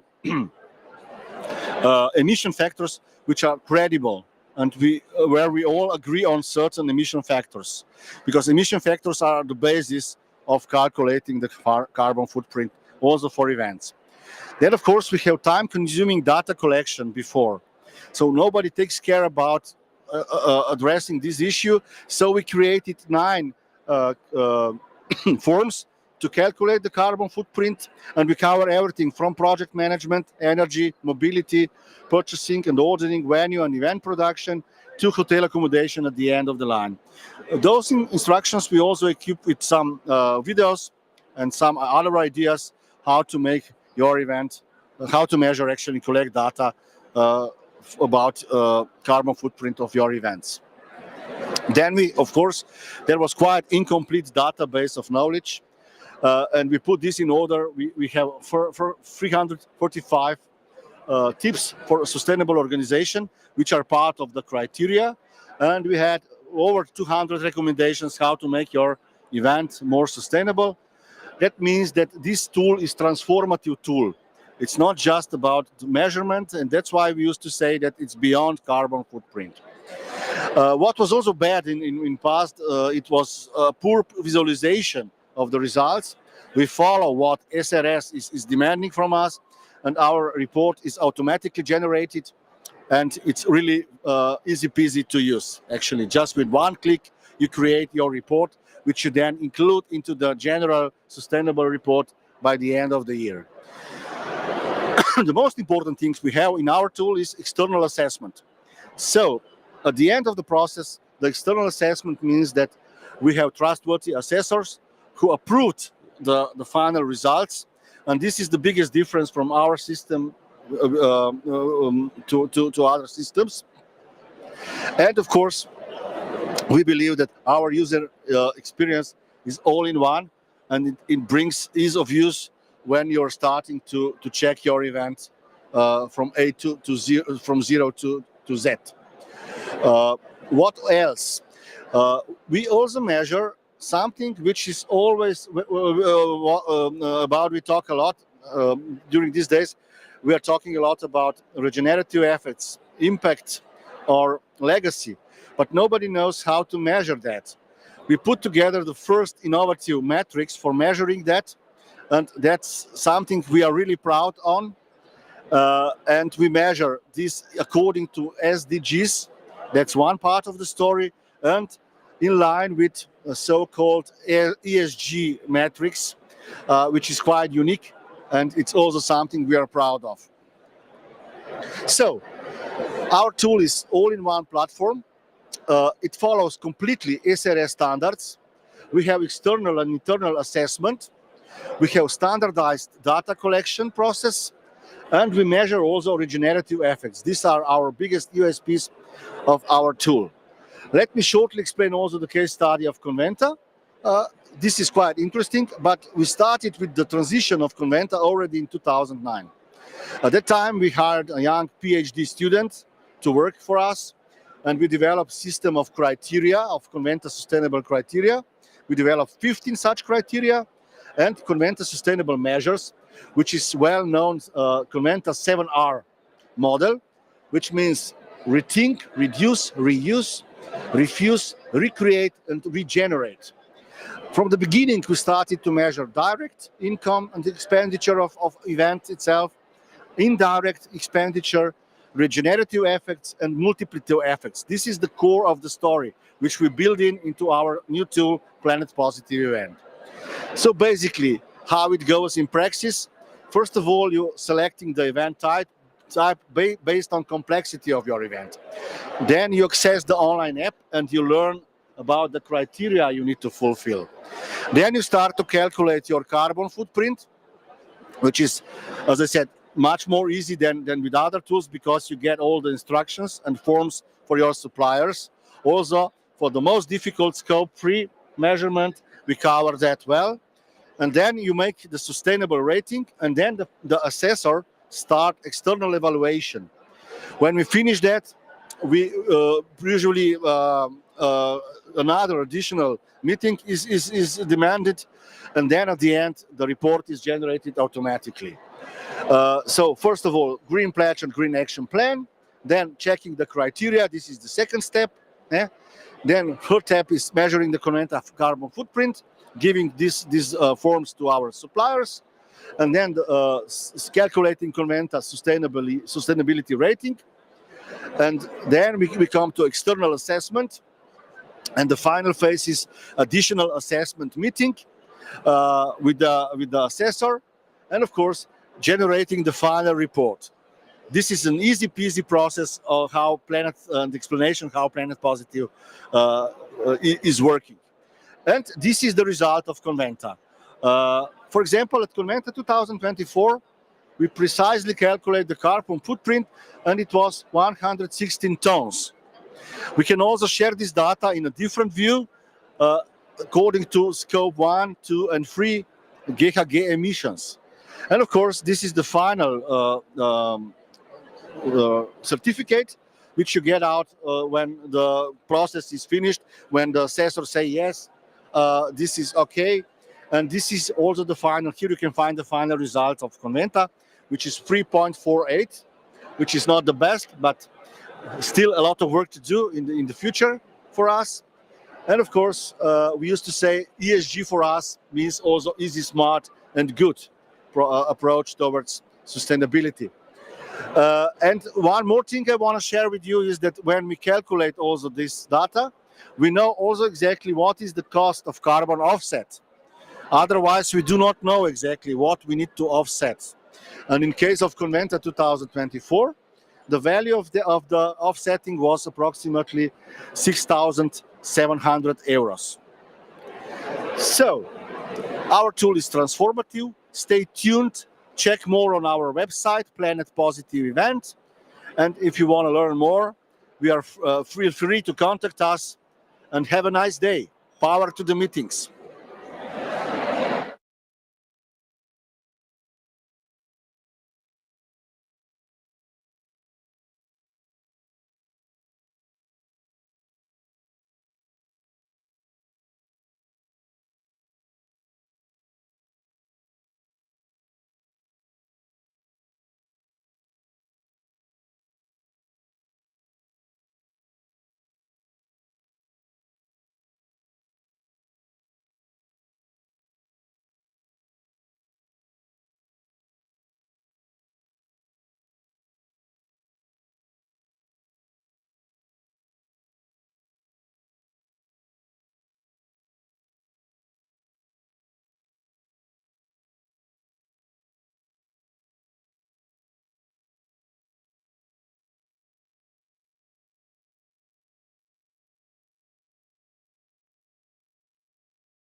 everybody, and welcome to another episode of Ljubljana Talks. And we are here live at IMEX 2024, and with Gorazd we have another amazing guest, Bettina Reventlow-Mourier, with us from of course everybody knows her, but Copenhagen CVB, a pure legend of the industry. There you are. After all this time, we're really happy to have you and really excited. I can say that from the standpoint of a convention bureau, we always look up to you guys and with admiration. And I'm gonna start with a question. How do you manage to be such a great CVB? Well, thank you for that introduction, and thank you very, very much for the invitation to come and speak. And I don't know if we're a great CVB, but we're certainly a CVB where there's an amazing team and a great leadership in a beautiful city. And we have a very sort of collaborative approach to everything we do. So we do this, I mean, we don't own anything ourselves. So we need to not only stay ahead of the game and at the forefront of innovation or new technologies or new products, also being a relatively small destination, but we have to do it together. So and having that mindset around keeping innovation at the forefront and iterating the things that we do, hopefully we're staying top of the game and staying relevant for all our many stakeholders. Hold the mic a little bit closer because there's enough noise. Great. Well, why do you think, Bettina, Denmark is so innovative? What is the reason that Lego comes from Denmark? Motivation was developed in Denmark. Meeting architecture was developed there, and many, many other things. What would you say? Is this because of Hygge or? Well, we must be incredibly bored. I mean, we obviously have to invent something new all the time. But I mean, we're very playful, actually. So that could be one of the answers. You were mentioning Lego. So innovating through play is something we do not only with our children, but also something we do when we are adults. We are often exploring sort of new creative ways of going about things, asking questions. And maybe it's because we have a very open communication with our parents, with our peers, with our, there's freedom of speech. So there is a trust in the fact that when you're asking questions or when you're trying to develop something new, that you can do it together, either in a playful setting or by using research and processes and innovation tools to actually create new ways of doing it. So I think it also comes from curiosity. How can we do this better or in a different way? Maybe we're just lazy. If it's too complicated, it takes too long, then maybe we can do it in a different way. And I think also as a country, we have a very flat hierarchy. So there is not far from high-level leadership down to people working on the ground. Mm-hmm. And I think that also creates some great dynamics in innovating or even just changing small things, making incremental changes or business developments. We saw a lot of open code materials on Copenhagen Legacy Lab website. Is this also part of the story, that you share everything what you know and what you figure out as an innovation? It is actually in general. We firmly believe that by sharing, you're also being given a lot back. And we also firmly believe that, all right, so it was, we were inventing this new framework around legacy, and we're really, really proud of it. So yes, we could potentially have a competitive edge for a short while. But we're working with long-term positive impact. When you're working with long-term positive impact, you want to get everybody else on board. And it was not as if we were the first ones in that space. There were lots of other things going on parallel with that. But we found that, we had invented something great and a great set of tools. But if that was going to contribute to the transformation of our business, if that was going to inspire others, not only our clients, but also our stakeholders and also our friends in the other destinations, we had to put it out there. So also by putting it out there, We are helping accelerate that transformation.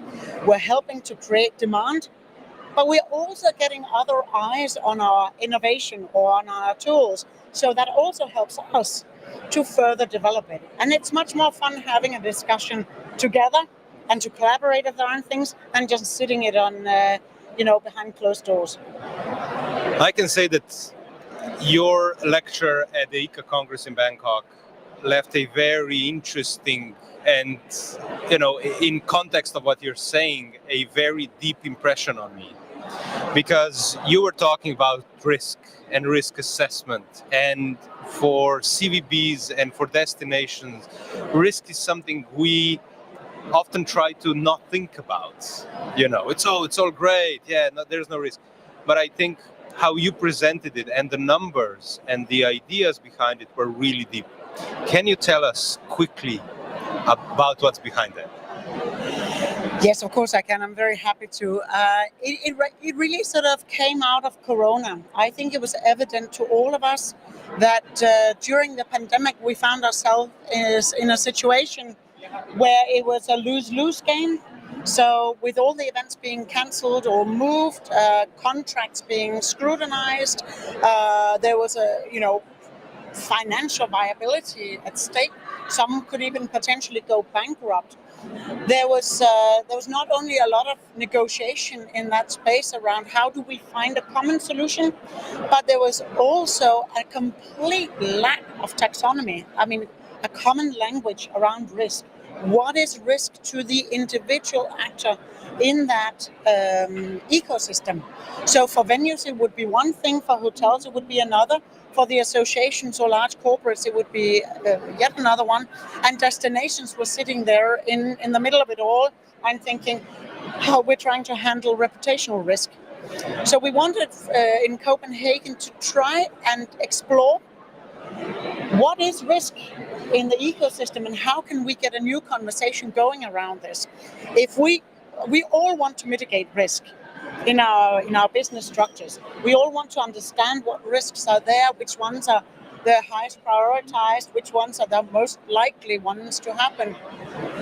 But we also want to try and find out, is there a space here? If we understand what risk is to everybody, if there potentially is some best practices around this, can we together, again, we're talking about the collaborative effort, can we as an industry together find either a new business model or some tools around risk, develop common framework around it, or even, and that's probably the most difficult thing, is to find out how do we risk share in the future.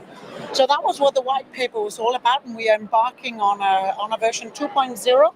So we're moving from, that was the assessment, this is what it showed us. We are waiting excitedly for another report coming out. There's a different player in our ecosystem who's working on a great piece of work. Once that comes, we will of course align, but then we need to look at how can we then make this more tangible? How can we make this more operational? How can we develop some tools that are relevant for everyone?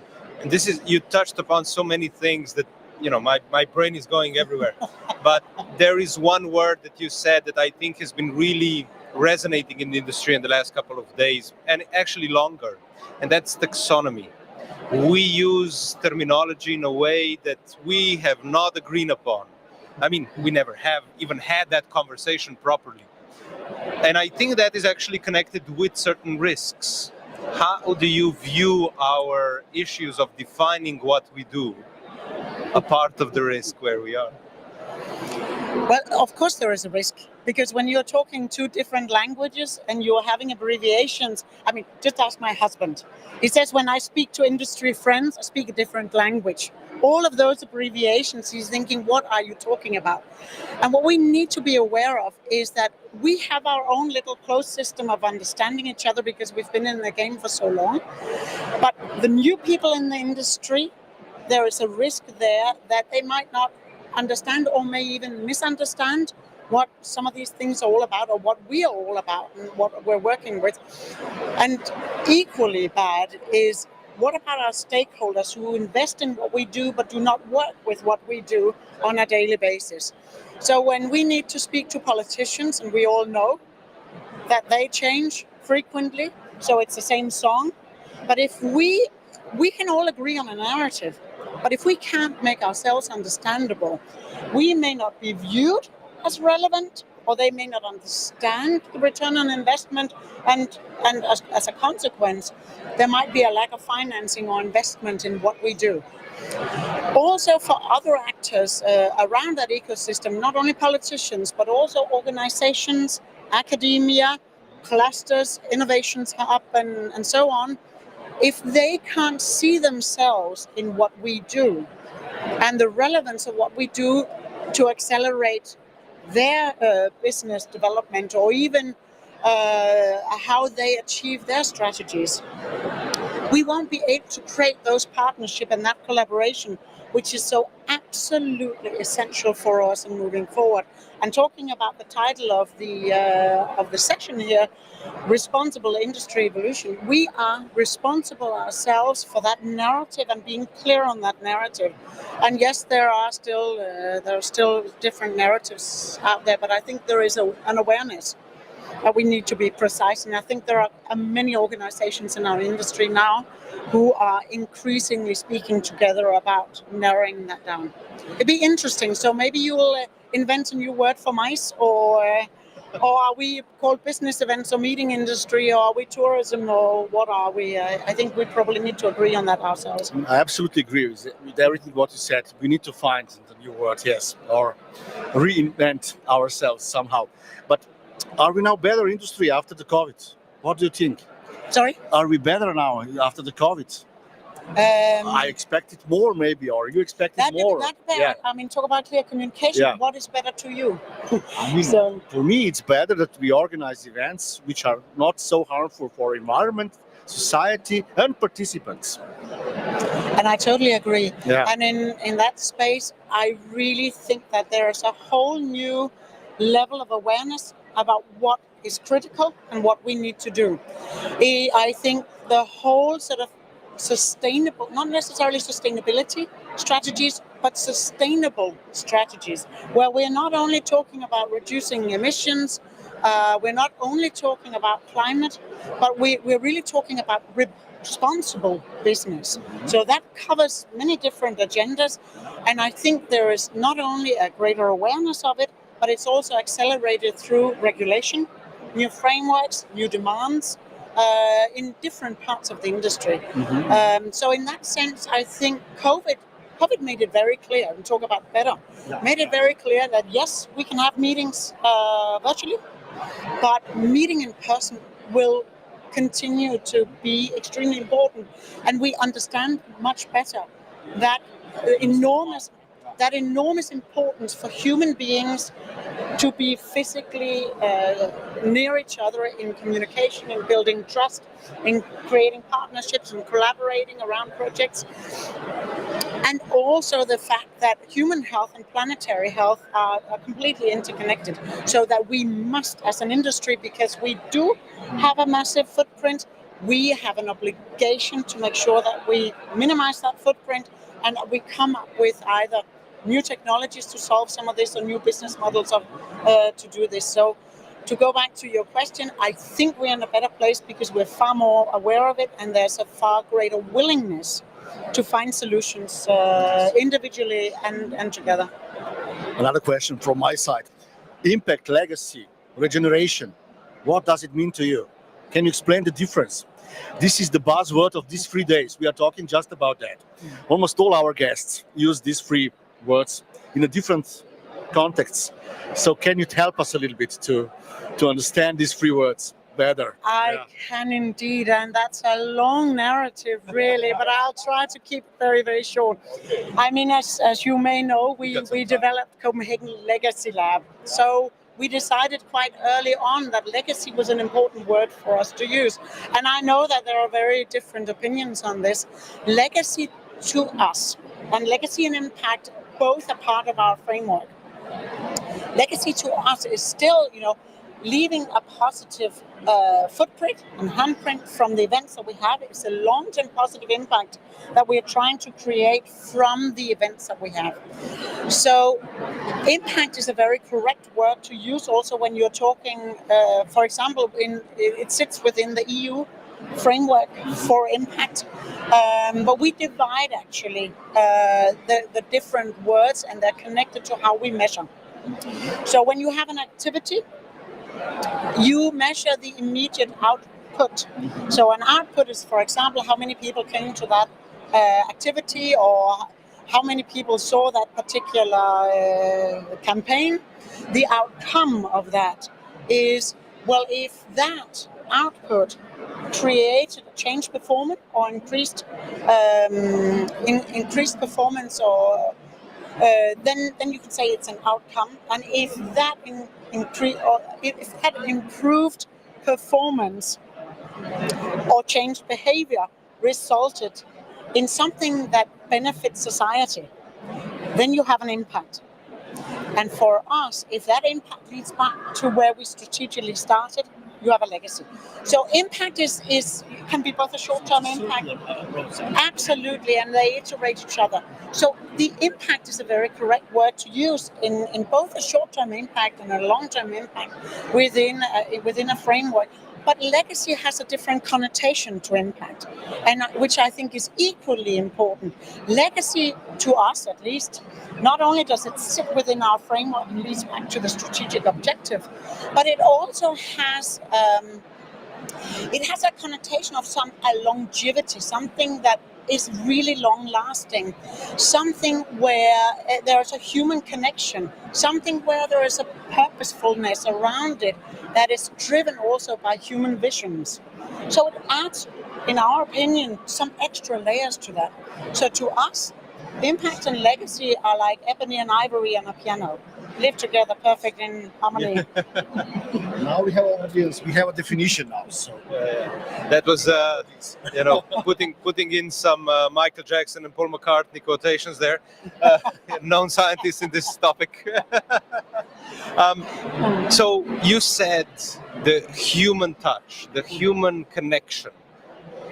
How does then AI and everything that is now entering our industry and our work labor processes, how do we include AI into this? Or how are you doing it perhaps already? Well, AI is fascinating, exciting, poses loads of opportunities for us. And there's also another side of AI that we need to be really, really aware of. And it doesn't only have to do with human touch. I think it gives us, and it's still relatively early days, but it gives us some fantastic opportunities, not only as destinations, but everybody, to work faster, to get extra layers of knowledge and perspectives, to enhance creativity of what we are doing. It can, right down to very simple things in our workspace. For example, doing resumes, converting interviews into podcasts. It can write emails for you. It can do presentations for you. It can comment on reflections that we have, and it obviously draws on enormous sets of databases. So great opportunities there. We need to, obviously, there is an interesting element in this that requires some upskilling, development in not necessarily changing the workforce we have, but making sure that they're skilled to do the prompting correctly, but also that they remain critical to what we get back from various AI platforms. For example, we had a massive report that came out not that long ago. So we used an AI platform to say, could you please extract all the key points in this particular report? Came back, was fantastic and was super fast, but some of it was wrong. So how do you make sure that it didn't make up something?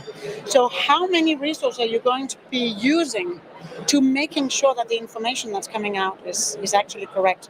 So will it replace humans? No. Will it be a great assistant? Absolutely. And it's fascinating what it can also do. But we need that human intervention, both with AI, but also with each other. And then there's the scary side of AI. And you are such sustainability champions. You know, AI is awesome. We're not really talking very much about that. There is a massive use of water. There's a massive use of energy when you're using AI. So it shouldn't just be a playground for us to use without actually thinking of the negative impact, the emissions that they have, or the strain that it has on our planetary resources when we're using that. So use it wisely. Make sure also, and I think we have a collective responsibility here, there are so many biases out there, and AI is also built on biases. And new platforms are being created with different kinds of biases. And I think not just in our industry, in general, we need to be really, really careful that we are not building new silos through AI by not even being aware of those non-confirmed biases. So I think it's a discussion we, both as an industry, but also on a global scale, need to have. You are the happiest nation. That's how you measure that. What is actually, how you measure happiness? So. Well, I actually think the Finnish are the happiest people in the world at the moment, but we are jolly cheerful too, and always at the top of that index. And we don't do the measurement. There's a happiness index that do that. And what the reasons for us being so happy? Well, I don't think there is sort of a research answer to that. So this is, I'm accountable for what comes out now. But I actually think, one, we have a stable country, both a politically stable country, but also financially stable country. We have a very homogeneous population, and we have a population where there are very, very few people that are very rich and very, very few people that are very poor, and an enormous middle class. We are actually, and one shouldn't think that, we're quite happy paying our taxes. We're happy paying them as long as they're invested into something that's really, really important to us, and that is one, health. So equal health for all. We're not born with the same health. Some people are really unfortunate.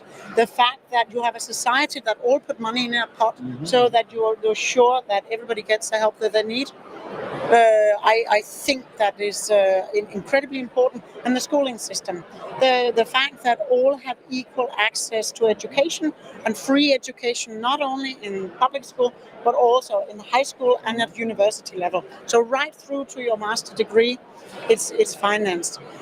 And then we have, I mentioned that earlier in the interview, we have a very flat hierarchy.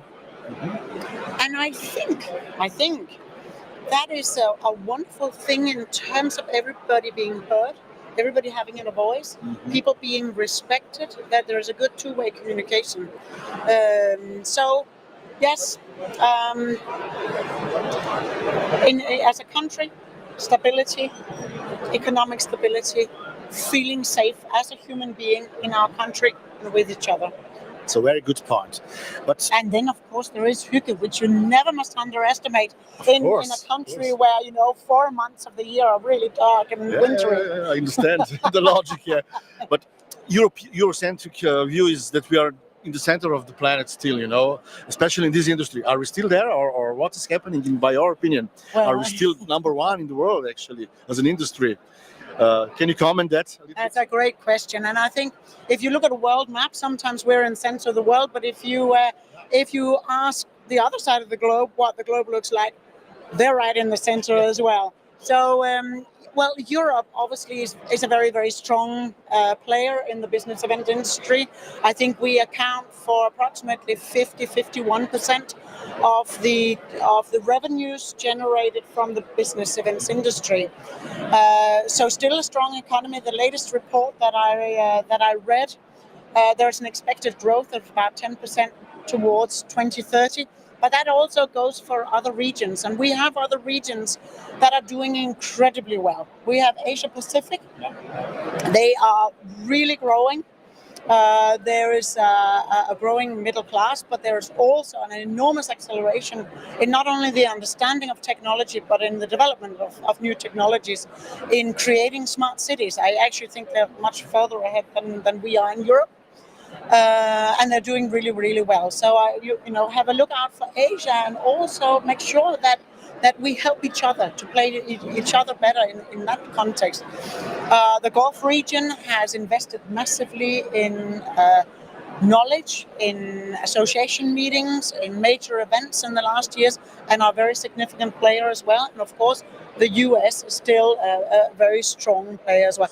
So, and across the globe, if you look at how revenues are going to be increasing towards 2030, they are all, or we are all, at the same, approximately the same growth level. It's just different things that are being accelerated.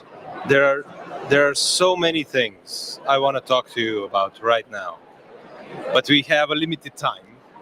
So, and we've been. I'll be back tomorrow. Okay. It's such a great conversation, and I think there's so many stuff, so many things we did not cover. We could go into association conversation, CTD&A, ICA. There's all these things that you are involved with, that you work with. You're, really involved all over the place. So before we go to the short questions that we always ask before we finish one of the Ljubljana Talks, I want to ask you about how do you see where we are going as an industry? Sitting here at IMEX, looking at this trade show, amazing trade show, huge, and we talked about where we are now, but how do you see the future? Yeah, and it's a really, really good question, because what do we see? What kind of scenarios? And there are many scenarios down the road. I'll try and keep this a little bit short.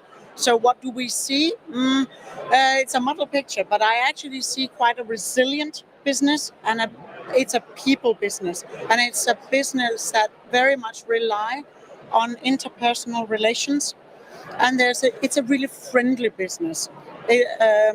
We live from bringing people together. That will keep happening. We know that now, but there are different ways of doing it. And I think the way that we are going is we're still bringing people together, but we are far more aware of the fact that we have to bring people together in meetings that are valuable, where there are some outcomes and long-term positive impacts, but also some that do not harm our planet too much. In the ideal world, where do I hope we go? I hope we will be politically stable. I hope we will be happy moving forward in new collaborative partnerships and playing each other better. And I hope that we will also look at being more regenerative.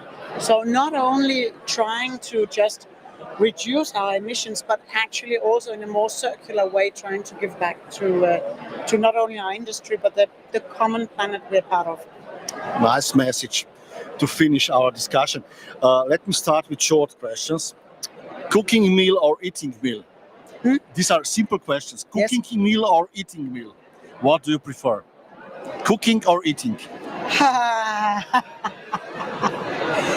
Oh, that's a nasty question. But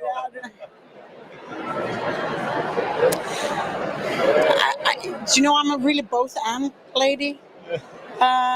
There's actually a great book that's written recently by a professor in America called Both And. I think the two for me are totally interconnected. It's not. I love cooking. I love the process of cooking. I love the camaraderie around cooking.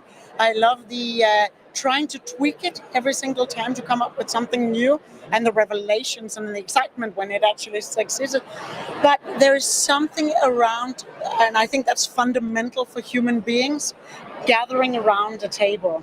We go thousands and thousands of years back. We're gathering around a table. This is where we have the conversation. So the meal is not only absolutely, and it's not only about food and the taste and the meal in itself, the nourishment, but it's about the spiritual conversations that potentially are also taking place. One doesn't go without the other. If I had to choose, I'd sit around the campfire and with my peers and my friends and my family and gathering, and feeling that I was part of a community. I could say that the meetings are in your blood. Yeah. Fire or ice? Fire or ice? Fire, for sure. I don't know why, but I just think that's I feel I have it inside. Really, it's. I think it's really exciting. It's when man invented fire. That was also an accelerator for the human beings that we are today. Bettina, thanks a lot for your great answers. It was an amazing Ljubljana talk. Thank you for your time. Stay tuned and power to the meetings. We are coming back in 5 minutes.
So, hello and welcome to another edition of Ljubljana Talks, live from IMEX right here in Frankfurt. And with Gorazd, we have another great guest, David Pobjecky from the Bratislava Convention Bureau and Bratislava Tourist Board.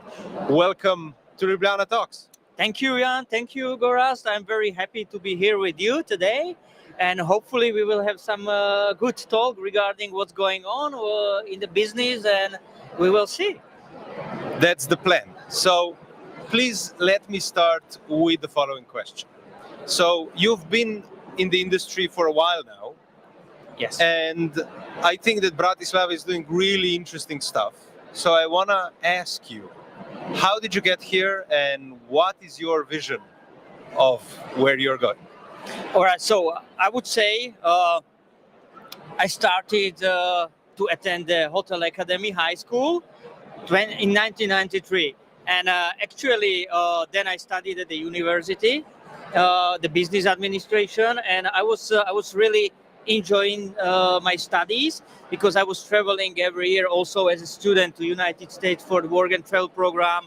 My mother was running a travel agency, so it somehow put together everything. So I decided to work in this business. But the fact is, I started to work in Jacob Fleming Group.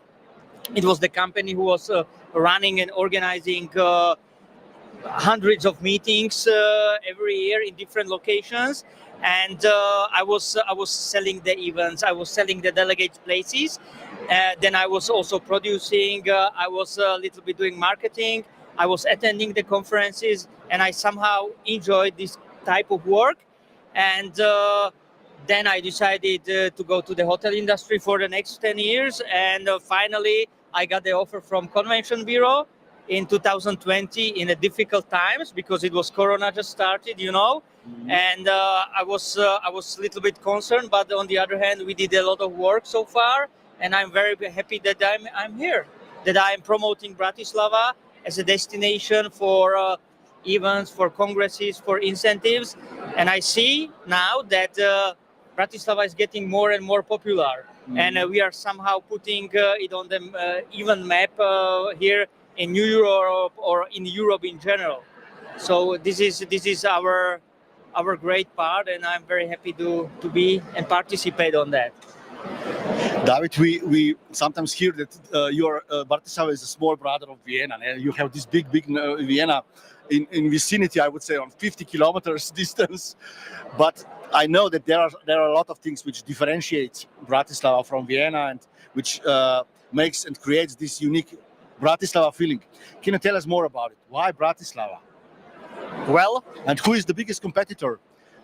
Yeah. Well, why Bratislava? I would say that we created a claim surprisingly close, exceptionally smart, that represents Bratislava, the best. Because we are a very walkable city. It's very easy to get to Bratislava because we have two international airports like Bratislava and Vienna, but still Vienna is our major airport. And you can get easily in 40 minutes to Bratislava by bus or from Vienna by train. But generally, we are cooperating with many DMCs, and they can manage the logistics for the clients. So the main reason is, yes, we are in the European Union. We have the euro currency, comparing the surrounding Czech Republic, Poland, and Hungary. And this is our competitive advantage as well. And the Danube River, as you mentioned, Bratislava and Vienna, yes, we are called twin cities. And there is also twin city liner that is operating through the Danube River. So that's the reason why I would definitely recommend Bratislava, because of the logistics, destination, and I'm very happy that more meetings planners think about this the same way. Slovenia and Slovakia get mixed up a lot. Yeah, actually, I got the same feeling today when the lady came and she was looking somebody from Ljubljana, and I said, okay, we are Slovakia, and I sent her directly to your stand. But regarding the competition, I would say, Vienna, Budapest, Prague, they are not really the competitors. They are much bigger cities than we are. But Brno, Ljubljana, let's say, or Krakow in Poland, I can consider the same size destinations to be our competitors. But we are always trying to cooperate, right? Also with Vienna, I got a meeting with Vienna with one guy from the university, and he would like to cooperate with Bratislava. He will keep some part of the group in Vienna and push the rest of the group to Bratislava. So this is something we are working on daily basis. So, okay, if I know that every time that you come to Ljubljana, I love to have a coffee with you and to catch up. I guess we have the same pulse on the industry. We feel the same trends. So what do you feel are the challenges in our industry right now and challenges for Bratislava? The challenges, I would say, to invest more money to the promotion. We have new Ministry of Tourism and Sport. They are supporting us together with Slovakia Travel. I think we can make a lot of good things. So the promotion is number one. Therefore, I would like to mention that the proper promotion of the destination, visiting B2B fairs, exhibition is definitely very important for us. Even though the Bratislava and the meeting industry in general are facing difficult times after Corona because of the increasing prices for the energy, you know. So this was and difficult part is also to find out good quality workforce to work in the meeting industry, work in the hospitality. So this is something what we are facing, and these are the major challenges, and definitely our position in the market, you know. So this is what Convention Bureau, Bratislava Tourist Board, and other organizations cooperating with us are working on. Quite well-known campaign was Bratislava Motor City. And not a lot of people know that Bratislava is actually a Detroit of Europe. There is the biggest automotive cluster around Bratislava, not just Volkswagen and other companies, but many others supporting the industry. Is this a kind of way where you are where your efforts goes towards the automotive sector, or you think wider in terms of target groups? Well, the automotive industry is bringing and supporting our economy a lot. So, as you mentioned, we have 4 automotive companies, and the Volvo is coming to Slovakia. They already start to build a manufacturing plant in the eastern part of the country, and there are hundreds of supplying companies who are supporting the automotive industry and having the factories just in time, you know. So this is the competitive advantage for us. But this is not the only industry. I can tell you that pharmaceutical industry is very strong in Slovakia. We have many pharmaceutical companies organizing the cycle meetings and smaller events, marketing events, technology companies. I would say also IT companies. We have the Dell, IBM. They are very huge representative. Not to mention Eszter, the Slovakian company. Am I right? Yes, not to mention Eszter. There is Eszter is right now organizing the Starmus Scientific Festival that started on Sunday with a huge and massive concert of Jean-Michel Jarre and Brian May. So this is something that is going on in Bratislava these days. So many visitors came to Bratislava just to visit the festival because it's open for the public. So it makes sense if people are willing to travel to Bratislava to attend the festival. So not only automotive, but also other industries are very important for our economy. Just to let you know, since I know a little bit about Bratislava, Bratislava is also capital of startups in New Europe, I would say. There are many startups, from flying cars to some things you are using on a daily basis, I would say. Yes. But do you believe that artificial intelligence, which some of those companies developed in Bratislava, can replace what we are doing? And at a trade show like this, what do you think?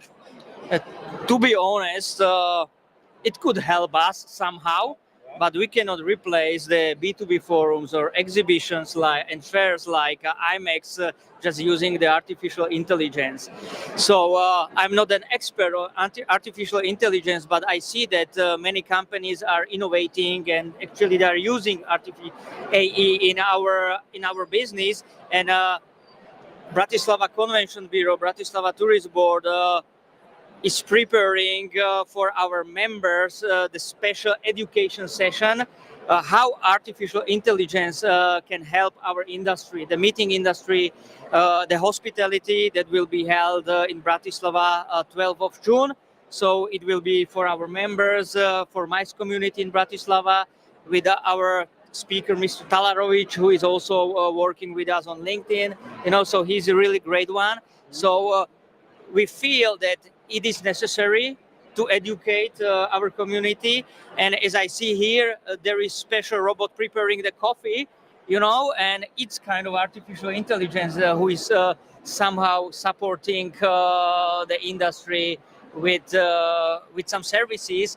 And as well, traveling in general, you can buy already now, the flight tickets using the artificial intelligence to get the information about it. So I would be very happy if the IMEX and the fair stay the same, face-to-face meetings, not using too much. But I don't think that it will happen because, we are moving forward. So it's a very difficult topic, but I think that in a couple of years we would have more information about it. But very good. Don't you think that the first point where artificial intelligence would be used probably in the setting up meetings? Do you think that actually we would stop meeting face-to-face then? I don't think, because it's all about the personal feelings, about the meeting people in person, to talk, to know more about it, and I don't think that artificial intelligence can manage this. Maybe I'm wrong, but I wish we would be meeting for the next couple of years, on the meetings like we have. So it would be very difficult to replace the face-to-face meeting with some artificial intelligence. It's my personal opinion, and I wish it will stay the same. It's definitely one of the buzzwords that we have in the industry right now. And there's another one. And I know Slovakia and Bratislava are doing great things, and that's sustainability. Can you tell us a little bit more about how you are approaching the challenges that sustainability and sustainable travel is bringing to us? Well, everybody is now looking for sustainability, trying to be very sustained.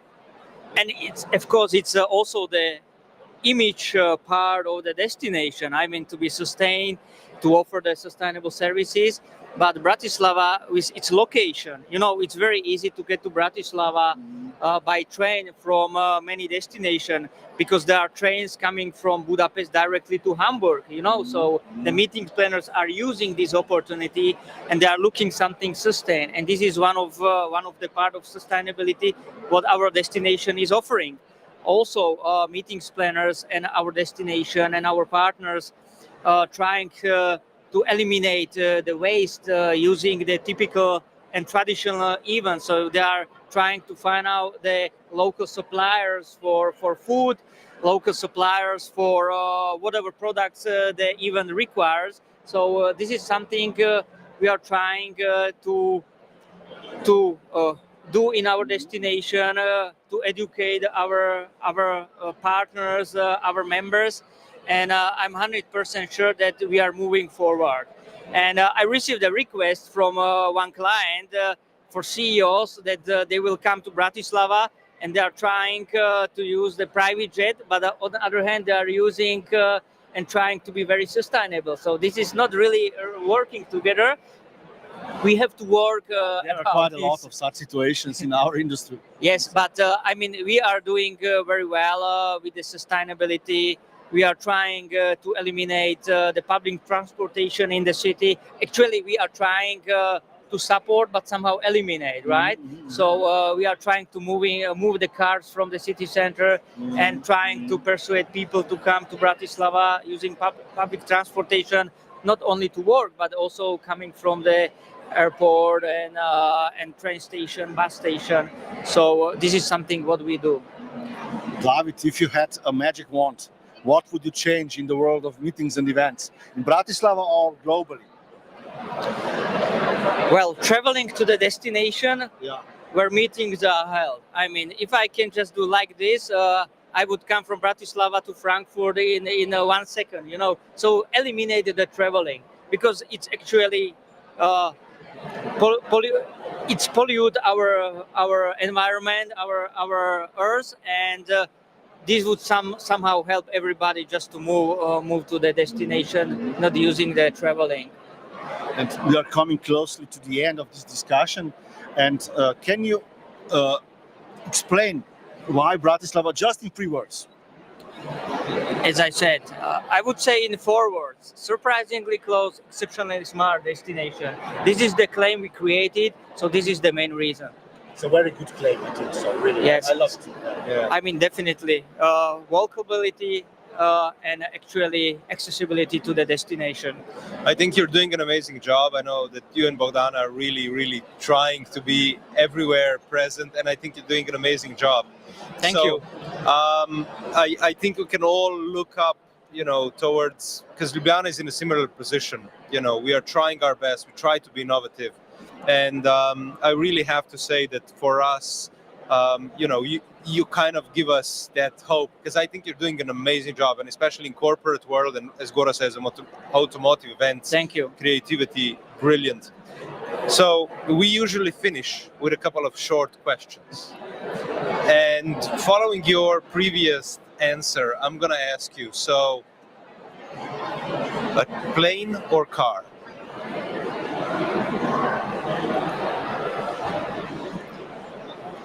Depends what destination. But car, I like traveling and I like driving. So, but it depends. Car, let's say. Beer or wine? I'm asking this. Beer, it's a number option for me. No doubt. David, thanks for being our guest and for taking your time. And stay tuned. We are coming back soon. And as we always say, power to the meetings. Thank you, Gorazd. Thank you, Jan.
So, ladies and gentlemen, welcome to another Ljubljana Talks right here at IMEX, live taking place on our stand C540, and with Gorazd we have another lovely colleague of ours. I'm gonna say I'm so happy Natascha Ringerthaler from the Salzburg Convention Bureau is with us, and there's a special bond that connects Ljubljana and Salzburg, more than just history, but we are also partners in the EU CVB network, and I think there's a lot of things that we can talk about. So Natascha, welcome. Thank you for taking your time. Thank you for your invitation to both of you. Thank you. I know it's been a busy time for you, and the day is not over yet. So let me first say, because both Ljubljana and Salzburg are members of the EU CVB network, how do you look at the network and what's your opinion on it? Thank you once again for inviting me. I'm happy to answer your question, Jan. Yes, we are happily part of the EU CVB network as well, right from the beginning, basically. I don't have the year of the announcement in mind at the moment, but I recall it was just right before COVID started. So all the enthusiasm of the network to create something together, to create live events together, basically. Got a little break, basically, but we did all our best to create online events as well. What I think about the network, I think it's a great idea. I think it was one of the best ideas ever, I guess, since last year, basically anniversary today at the IMEX, we announced that we will have another 8th member as well. And it's just a very, very good idea, not only for us as the convention bureaus, as the destinations, but also for the clients as well, because when we organize an event as a destination like Salzburg, somewhere like in Brussels, for instance, to invite clients, associations, PCOs, there's more benefit for the client and also for us as the destinations if we bundle all our power, like manpower and all the budget as well, to create one lovely big event where the client can meet all the destinations, and not only that, but also to change knowledge, to exchange ideas and also experience of events, and also sharing possible congresses as well. Natascha, actually, we always start also with the more personal question about you, actually. Okay. I heard you are a mountaineer. Is that true? That's true. And tell us more, how did you came to this industry? What was the reason why you are here, actually, Yes. where you are now? Actually, start from the beginning. I was doing an economic studies at university, and during university, of course, you want to earn some money to be able to spend some money. And I started working with the events industry with an event agency. We're still working together with them as a convention bureau at the moment, but now I'm basically on the other side. And I really got excited about the job because it was so different to everything else. It was different every day. It was exciting meeting new people, and then from the event agency part, I got to know the idea of the convention bureau. I have to be honest, I didn't know that there is a convention bureau before, and I was even more excited about what convention bureaus do, how different the job is every day, and I simply just can't sit in an office 9 days, 9 to 5, and all the week, all day long. I love it to be outside, and I love to bring people to my hometown, to my home destination, to get them the same feel about the destination, the mountains, of course. Here is younger audience why you should join our industry. This is the best example and Definitely. best explanation. Yes. So Natascha, you started strong this year with Europe Congress event and Yes. some other events you hosted. How important are such events for Salzburg, and what does it mean to host such an event? For us, it's a big chance actually to present the destination right in the destination to all the different categories of buyers, like event agencies, PCOs, corporate clients, and also association clients. It's the best possible way to introduce the destination and also showcase the destination, how everything is on site, how the walking distances are. And what we really recognize after all events that we hosted, actually, no matter if city center or countryside, or if it was a destination experience trip with just a very small group, people come back. They really enjoy the destination. They get to know it, they get to experience it, and they are excited about to really bring business and events to Salzburg. Salzburg is a great destination. And of course, we know it not just because of your ranking and statistics and the history of events that you have, and of course certain songs that forever will be linked with Salzburg, not just Mozart's composition, but other stuff. But there's also new stuff. There's really exciting stuff. Can you tell us about what is happening new in Salzburg? Yes, of course, I'm happy to. Salzburg is, as you mentioned already, known for Mozart, known for Baroque buildings, known for UNESCO World Heritage. But there are a lot of new builds actually as well, such as, for instance, a new hotel called The Passenger. It's close to the airport, so basically that might be the idea for the name. Completely new meeting hotel, about 100-ish bedrooms, will be open in autumn. And of course there are some refurbishments as well, so I might assume that some people know Schloss Fuschl, not only because of Sound of Music, but also because of the lakeside and mountains. And this property, for instance, got taken over and will reopen as a Rosewood property. And we just heard it will be the 1st of July, so not much longer to wait. We are really excited about already. Since Austria is one of the rare countries with a proper statistical report about the events, which is called MIRA, by the way. Can you share a little bit about the ratio between corporate market and association market in your city, and maybe some fascinating facts and figures about Salzburg 2023? Sure. Yes, there is the Meeting Industry Report Austria, and yesterday was the press conference, so it got published. The key facts and the figures of last year got published. Actually, I have to also add that it's based on you don't have to tell about the events that are taking place in your property, but it is wanted basically. So it's kind of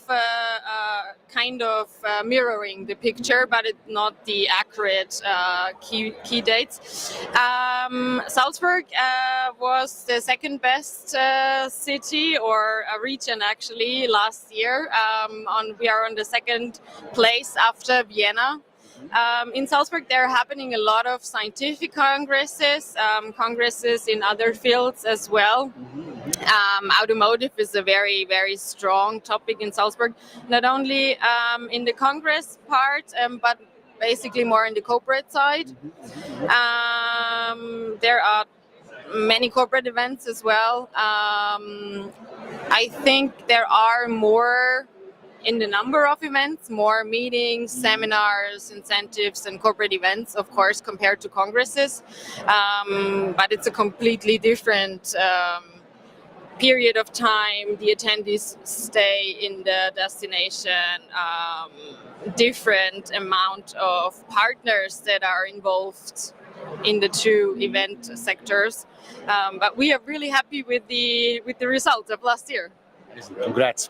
Thank you. Your big brother, Vienna, just announced the subsidies for 2024 and so on. Do you believe in subsidies, or this, do you have it also in Salzburg? What about that, in your city? Yeah. I think it's a hot topic basically because, of course, budget sensitive associations, PCOs, event organizers in total might then decide for a destination who offers some financial support.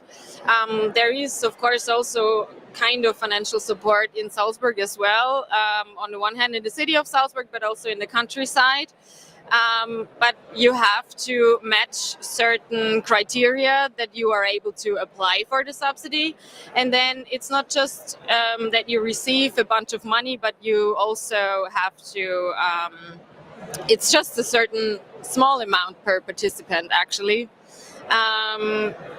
If I believe in them or not, I think they are in the industry for a long time already, and I think they will be there for many years more. I think in the end, many destinations will decide for the destination they like best. And I think in the end, there are many other factors as well that count when deciding for a destination or event location. I definitely agree. Well, one of the buzzwords this two days actually was also sustainability. I know that in Austria you were pioneers on that field, but do you measure also the carbon footprint of events per se, or is this just supporting the idea for sustainable transformation, or do you have a tool in place which really can measure events according to new standards of European Union and new legislation which is already in place? Actually, there is not a must that event organizers have to do it. Of course, sustainability is a hot topic, as you mentioned, also in Salzburg. There are some green meeting certified. In Austria, it's called the Österreichisches Umweltzeichen. So there is an official. That was the pioneers. Yeah.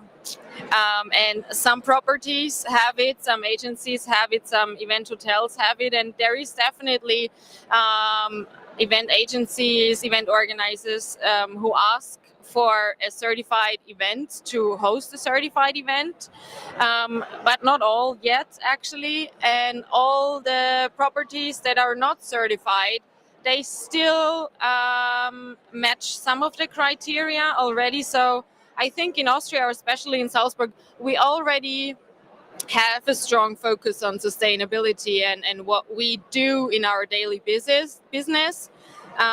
What it's like, we don't recognize it anymore, I would say. Which is the best. Yeah. Which is the best, It's part of your lifestyle. Yes. The point that we have reached, because we know it's IMEX, it's busy, we only have a couple of minutes left. Yes. So I'm gonna go straight into the fire questions, which are short questions that you can answer in longer or shorter form. Okay. So the first question, ice or fire? Ice. Sea or mountains? Mountains. Can you explain that? Because I always lived in the mountains region, and I chose ice because I love skiing and ski mountaineering, so that combines both, and I just feel my best in the mountains.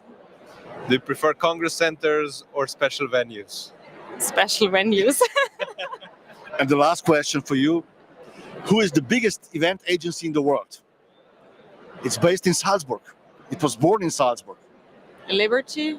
The biggest event agency ever in the world. It's Red Bull, dear audience. Oh my Born god. in Salzburg. Oh my It's god. not about drinks, it's about events, and it's they are about doing. events. Exactly. Natascha, thanks for being our guest. Thank you. Amazing. That was a tricky question. It was a tricky question, of course. We always finish like that. But thanks for being our guest. It was an amazing Ljubljana talk.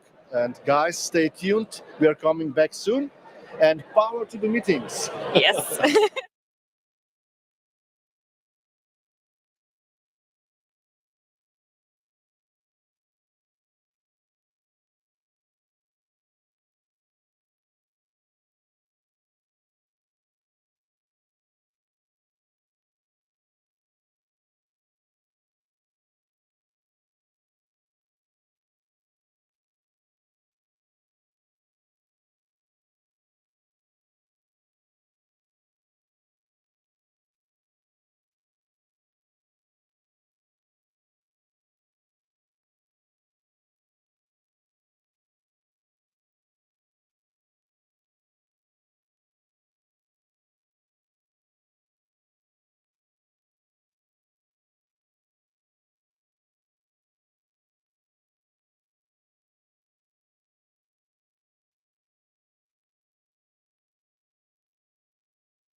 Hello everybody, and hello again from Ljubljana Talks here at IMEX from Frankfurt 2024. An amazing event. So much has been happening here, and with Gorazd we have two amazing guests here. Of course, Carina Bauer from IMEX and Petra Stušek from Ljubljana Tourism. Now, it is an absolute pleasure to have you guys. I know you've talked to each other and you've talked before and you know what the Ljubljana Talks are all about. But first, let me say thank you for support of both of you so that me and Gorazd can do what we are doing. Because without both of your help, we would not be here. And I can just say it is an amazing experience to be able to talk to so many people and to share this knowledge that we record here, you know, to the audiences, so that people that are now busy with their meetings, that are busy with their program, they can go back and look at this stuff and, you know, grow. And I think growth is something that is very important for all of us. You have an amazing hall next to us that is basically full of content and really interesting education. So Carina, the first question I will have is actually, it is connected with experience design, but also with growth. How important is that for IMEX? Well, the experience design is something that we've put a lot into at IMEX over the past few years in particular. We really started working on it intentionally, I would say, in the past 5 to 6 years. And we really started to understand the importance of engaging everybody's senses in different ways. Also, creating areas for different personalities, for different types of people, and for different times in the show. We're really understanding the need to design an experience where people are on, if they're in this hall and they're doing business and they're networking, but that they have an opportunity to come down, focus on their content, focus on themselves sometimes, their personal development, or just have some space to recharge a little bit. So all of these things are very important, and we look at everything from the look and feel to the flow to the sounds and also the smells. And it's an exciting project for the team to work on. They really enjoy it, and it's made a massive difference, I think, to people's experience of the show. Petra, a question for you. What has remained the same in event design, which inspires you, and what is actually completely different from our beginnings, I would say? It's important to have traditions, meaning that you're familiar with some parts. So in the event design, it's important to know, I'm talking now from the participant's perspective, to know when you come here what to expect. That's definitely important. However, when I'm changing my hat to the leadership position, what I find like super important and also innovative, particularly in this type of big event where which is a global one and people from all over the world are coming here, that you are taking care of the leaderships. It's, you know why? It's kind of this well-being of the leadership is now being finally nurtured and heard, because it is so self-explanatory that the leaders need to be all-inclusive, empathetic, of creating this safe psychological space. But who's taking care of the leaders? And that is what I really, really love here, is that we're having these tough talks. And I'm a fan of them, and I go there every day. And there are, for example, there are topics upon the anxiety among the leaders. The not alone. I mean, you guys are not affected or not, are not affected by that. However, we would be talking today even how, I don't know, menopause is affecting as a leadership. This is a groundbreaking. It was a taboo, thing. I would Seriously. say. Huh? So congrats for the idea and for the courage to do it, and for all of the for a lot of participants to actually have a courage to go there and speak up, because that's also not easy, even though we are leaders, you know. So yeah, that's. Thanks, Petra. Well, in the next minutes we will sail through the content of IMEX. That's our idea. So that was the topic of experience design. We start with that, but now we are going to technology. We talked a lot about that these 2 days, and I will start with Petra. Do you believe artificial intelligence can replace destination convention bureaus? And when? Are you putting the words in my mouth with and when? And of course, I will ask almost the same question to Carina. You know it? No, I do not believe it. I believe that it's actually a wider question, obviously. Is it going to replace a human being? No, it just depends on how smart are we going to be. It can be, it will be, not it can be, it will be, or it is, not it will be, it is. So it's the answer to your next question is now. It will be a big asset if you're smart as a destination to use it for let's put it in the most simple way, to answer the questions that humans are fed up with, or to do the simple organizing part of, not simple, even complex, the complex organizing part of the event. However, this type of event, all types of event, have this human component, which will never, in my very firm opinion, will never be replaced, and will always demand a human touch. And I really stand behind that. Yeah. And Carina, of course, logical questions. Can artificial intelligence replace business trade shows?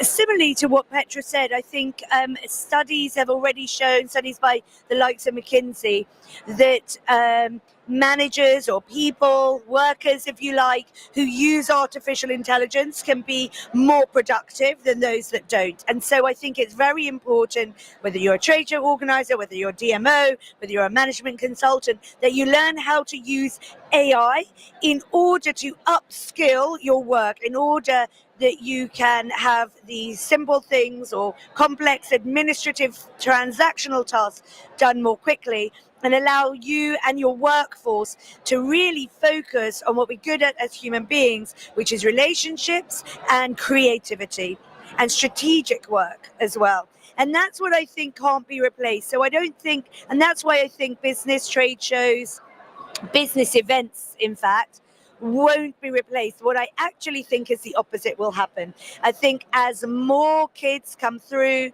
very focused on tech, more remote work, very tech enabled, they are going to want to connect with people even more. And you're even seeing a trend now, I don't know if you've noticed, but there is a group, there's a trend amongst youngsters to put away their phones, disconnect from social media, and for a really harking back to a time when life was a little bit simpler. And I think this is a trend that's just starting now.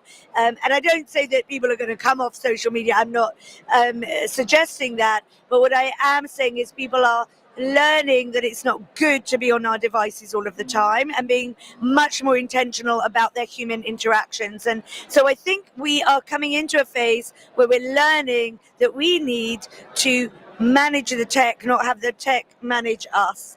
And that, I think, is good news for our industry, because our industry is about bringing human people connections together and really driving that. And I think that will be more important than ever.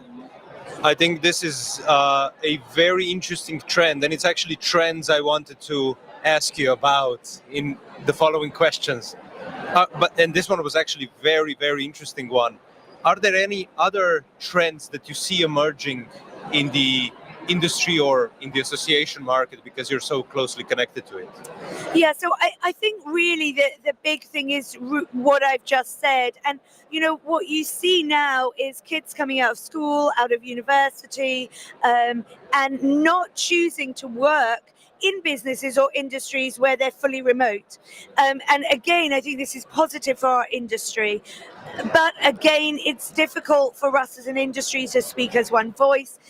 We know that it's harder and harder to attract top talent and to retain them. So I think these are some of the trends where we have a real opportunity because of what we do, but also we have a real challenge because we're not that good as a one voice globally at telling our story and attracting those top students in. And so I think there's a pro and a con really with those trends. But really, I think we need to learn how to use technology to our advantage.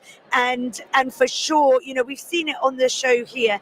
Any session, even if it was a campfire with 5-10 seats, any session that had AI in the title had 60 people or more at it. So people are desperate to learn about the technology and AI. We have to learn how to harness it for our benefit. Petra, a similar question for you.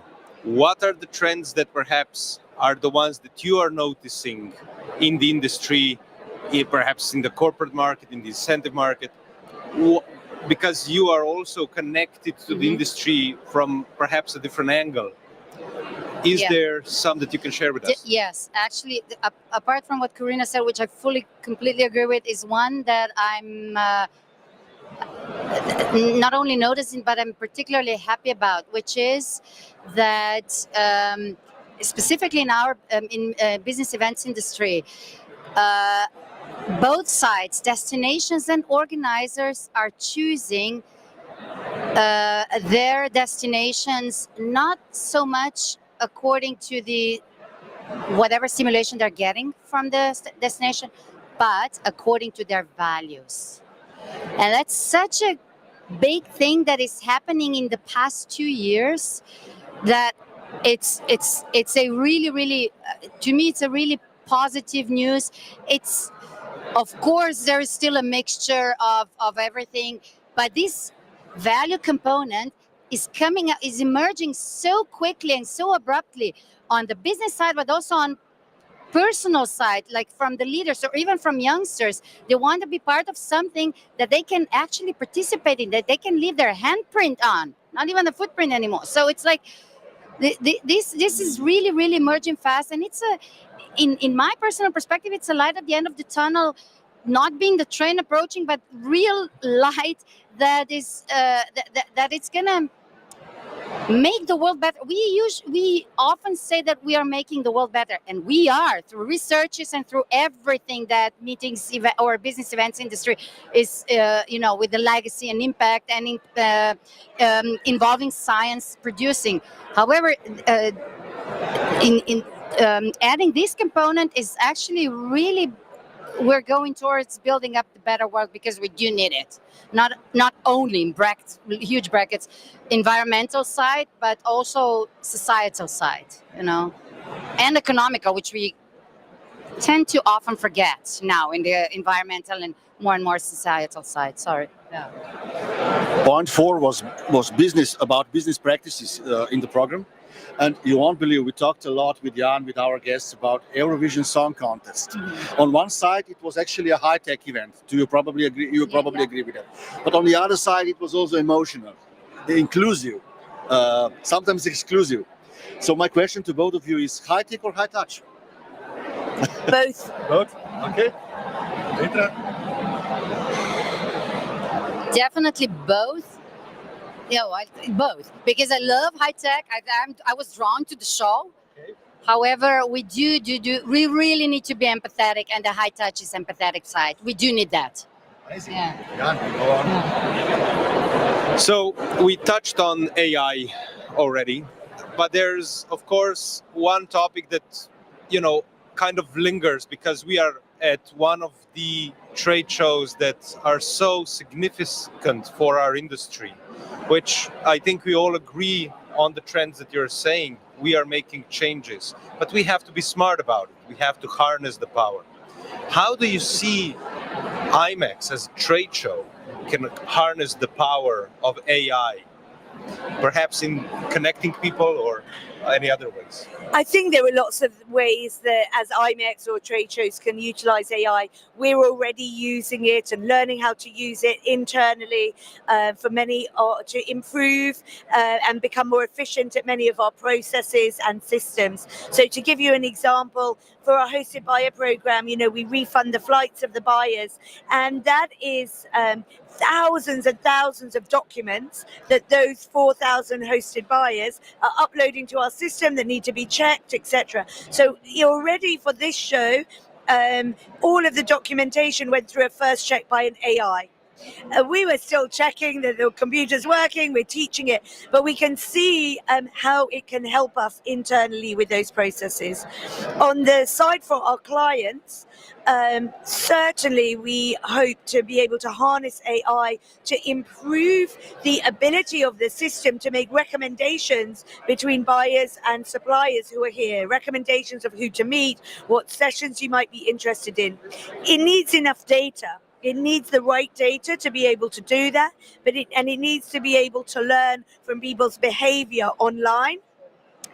So that doesn't happen in an instant, but you can see this chink of light of how it could really help people.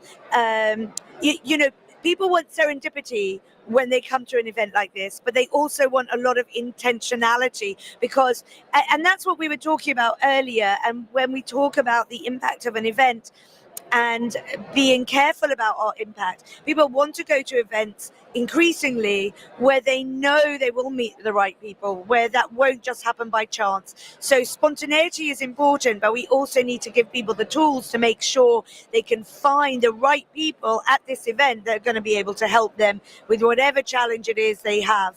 And so I think AI will be able to help with that. We're not there yet, but that's some of the ways that I think it can help.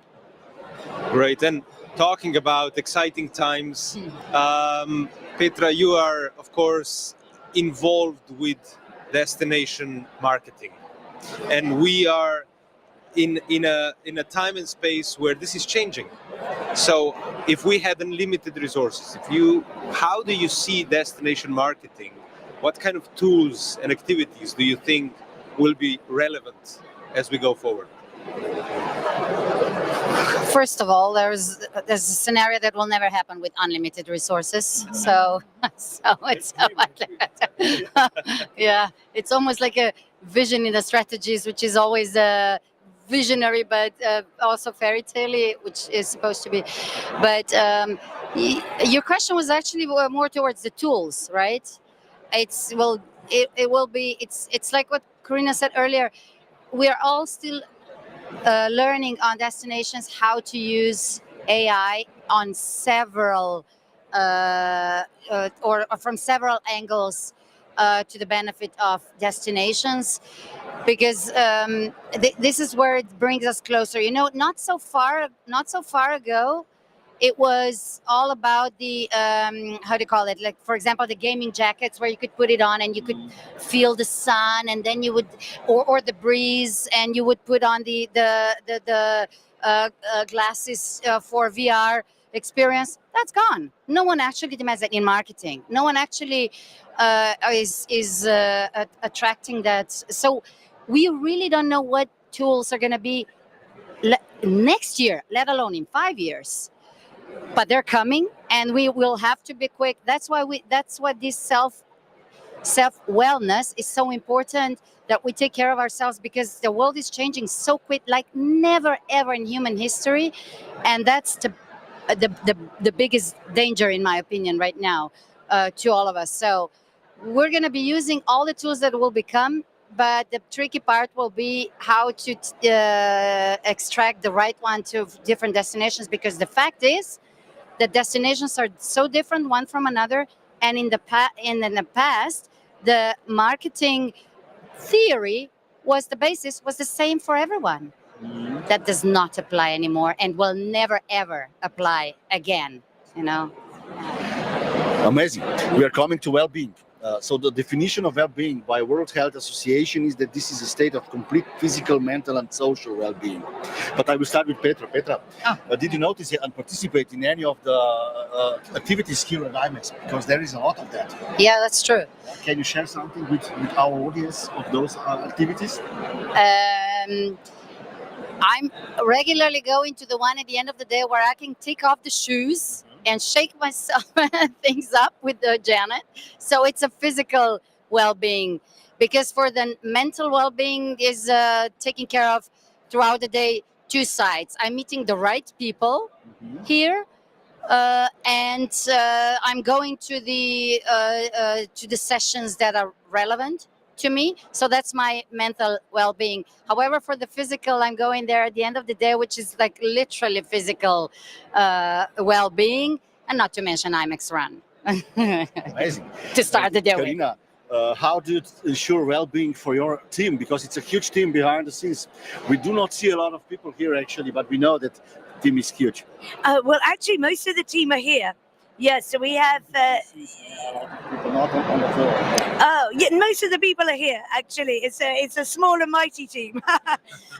But yeah, we in terms of during the show, one of the things is being resourced well enough so that everybody, whilst they're running the event, is able to do their job well. They have support. They're not running around in some kind of chaotic way. So part of that is the planning that we put into the show, and then also making sure that on the site we're well resourced to do all the jobs to the quality level that we want for our clients and expect of ourselves. I think that's really important. That's important both physically and mentally when you're on site running an event. And a lot of that is about basic planning. But also, you know, we try to make sure they eat well, that they have time to rest as well.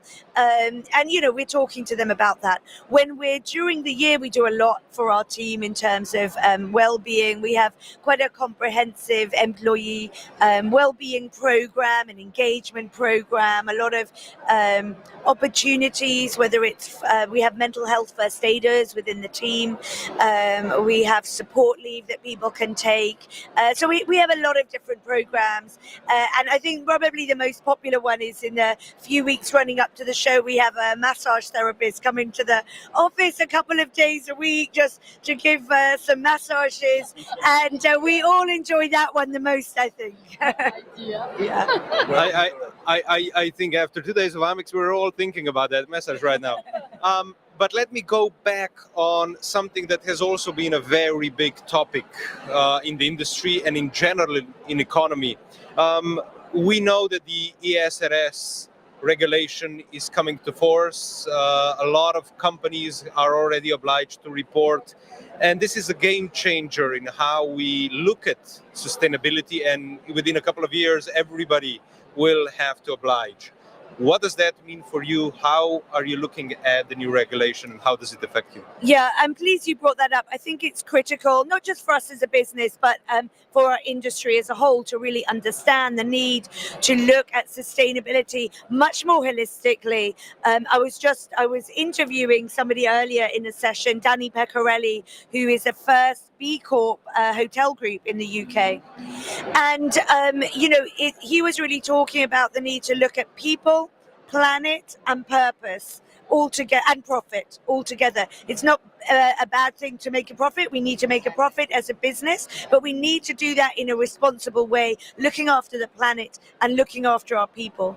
For us at IMEX, we actually are we're developing at the moment our own ESG strategy, which is really about those three strands, which we'll be launching later in the year.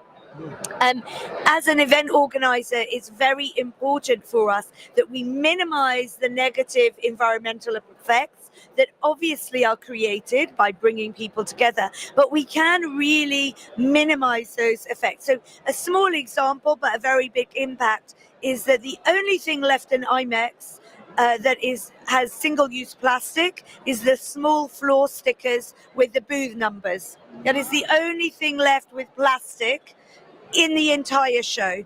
So, you know, we're working towards that for many years. So from an organizing perspective, we're able now to really start minimizing the impact. This is a zero waste event. It uses 100% renewable energy. We're working with all the stand constructors now to get the data and calculate the carbon of the individual stands, start looking at the materials of those stands and the reuse. From a travel perspective, we've just launched today actually an ability for our attendees and exhibitors to offset their travel to the show. Actually, through the registration process, we're able to calculate the carbon for people, so make it a very easy process. And picking very high quality projects, some of which actually take carbon out of the atmosphere and store it for up to 1,000 years. So really looking at those kind of projects. And then on the people side, it's really about how we recognize some of the environmental impacts, but also try to communicate the positive people and economic impacts that go with running an event like this, or indeed any event. And that's really important, because nothing we do, including breathing and being alive, has zero carbon impact. But it's important that we make sure that we're having a positive impact for the cost of that environmental impact. And we know that we do at IMEX. And the last thing I would say is that IMEX, because of the role we hold in the industry, we take very carefully that responsibility to influence and educate the industry on what they can do. So we know that there's a real multiplier effect. Anything we do here can be multiplied through thousands and thousands of other events and in destinations across the world. A view from a IMEX, from a company, and of course a similar question for you on how do we, for you Petra, how do you see this change that the SRS standards are bringing now that everybody's reporting? How will the effects of innovation and change the way that we operate as destinations? Well, obviously it's going to affect, because it's going to accelerate the way how people will be thinking. I personally find it, I'll just say it out loud, I personally find it a little bit sad that we need to be regulated, that we start to think that it's a groundbreaking change for the industry, not like really genuinely coming from inside. However, it is what it is. Thank God we have these regulations, which are going to accelerate the way how the approach to the business. Majority will, I'm really confident majority will be genuine, but there will be some also who will be trying to continue with not even green hushing, because that won't pay off, but greenwashing definitely, and be resourceful in that. Because so far they didn't have to be resourceful, because it was, was not so much for granted. But I'm really happy that you're actually bringing out this so openly and transparently, all, because transparency is a really big key here, because it teaches humanity in general what does it mean to be transparent, because it's not so self-explanatory as we might think, or all the measurements that you took already before this regulation will actually take place, because you're setting an example, and that's the most important thing. However, for me personally, my personal detail here is that you literally walk the talk, because I love your sneakers, which are branded. I love them, so you do walk the talk.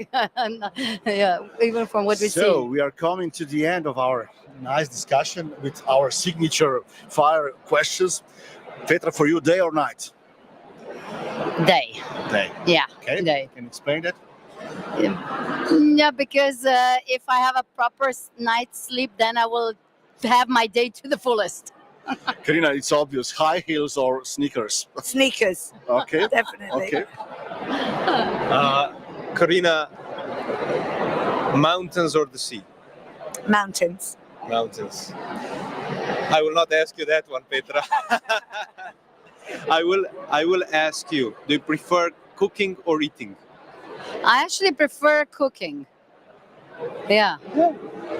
Great. That answer actually surprised me too. Guys, thank you very much for your time. Thank you for taking part at Ljubljana Talks, for all of your support. And thank you again, and have a great rest of the IMEX. Thank you. Thank you. We say always power to the meetings. That's the final. Power to the meetings. Power to the meetings.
everybody, and welcome to another episode of Ljubljana Talks. And we are here live at IMEX 2024, and with Gorazd we have another great partner in crime, Geneviève Leclerc.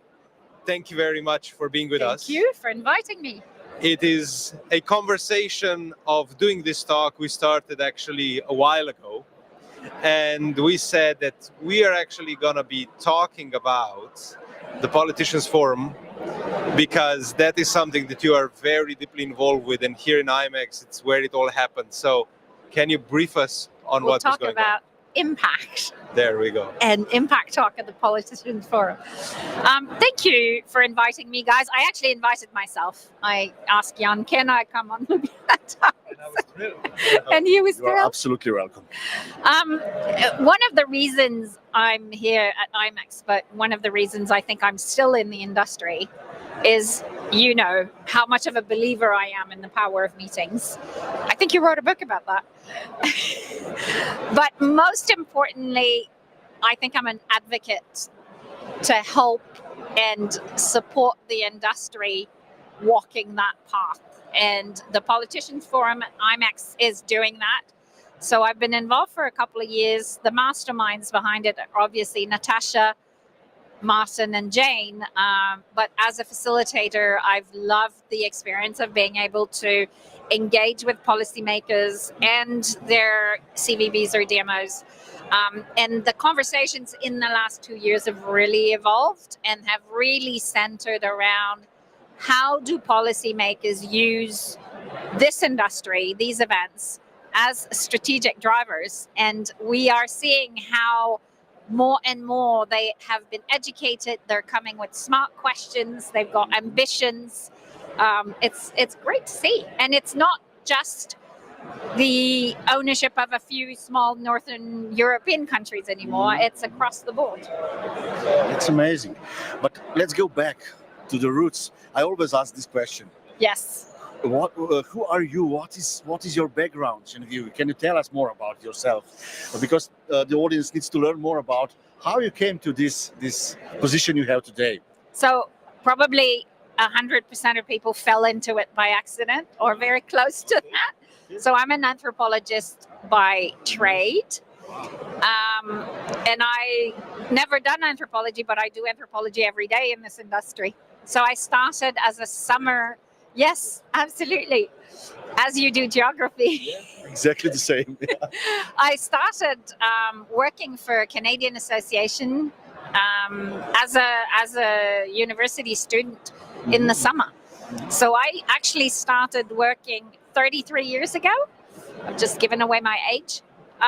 In associations, and I came in May, and by July the person who was actually in charge of meeting went on early maternity leave, and I suddenly found myself in charge of a 350 people meeting happening across the country. I have never done anything like that, and I've never left. So I've worked for a PCO for 16 years. I've worked for a number of associations. I was director of Congress for the International Transplantation Society for a few years. And I founded Mate for Impact.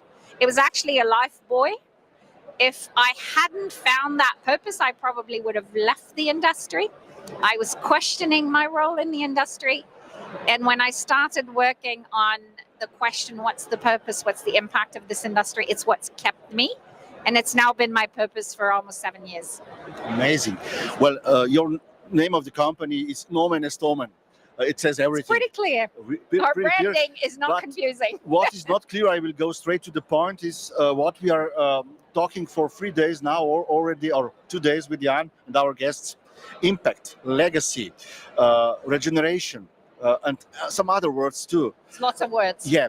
Can you help us a little bit so that we will understand what is impact, what is legacy? Because I think we should really focus also on the meaning of the words, not just using them just like that. And I know you just went off script right there. We always go off script. But it's a fascinating question, and it is a question that I need to clarify everywhere I go. So I am not telling you that what I'm going to tell you is the absolute truth. But when we developed Meet for Impact and our training curriculums, we had to do a lot of research. So we've gone through a lot of academic research, a lot of industry research. The legacy word comes from the sports events world. It came from the legacies of the Olympics, of the FIFA, all of that. It was thought as being initially more infrastructure legacies. Social programs came after. Fundamentally, a legacy is something that is gifted by an organization through intentional activities, and it stays behind and it generates long-term lasting effects, right?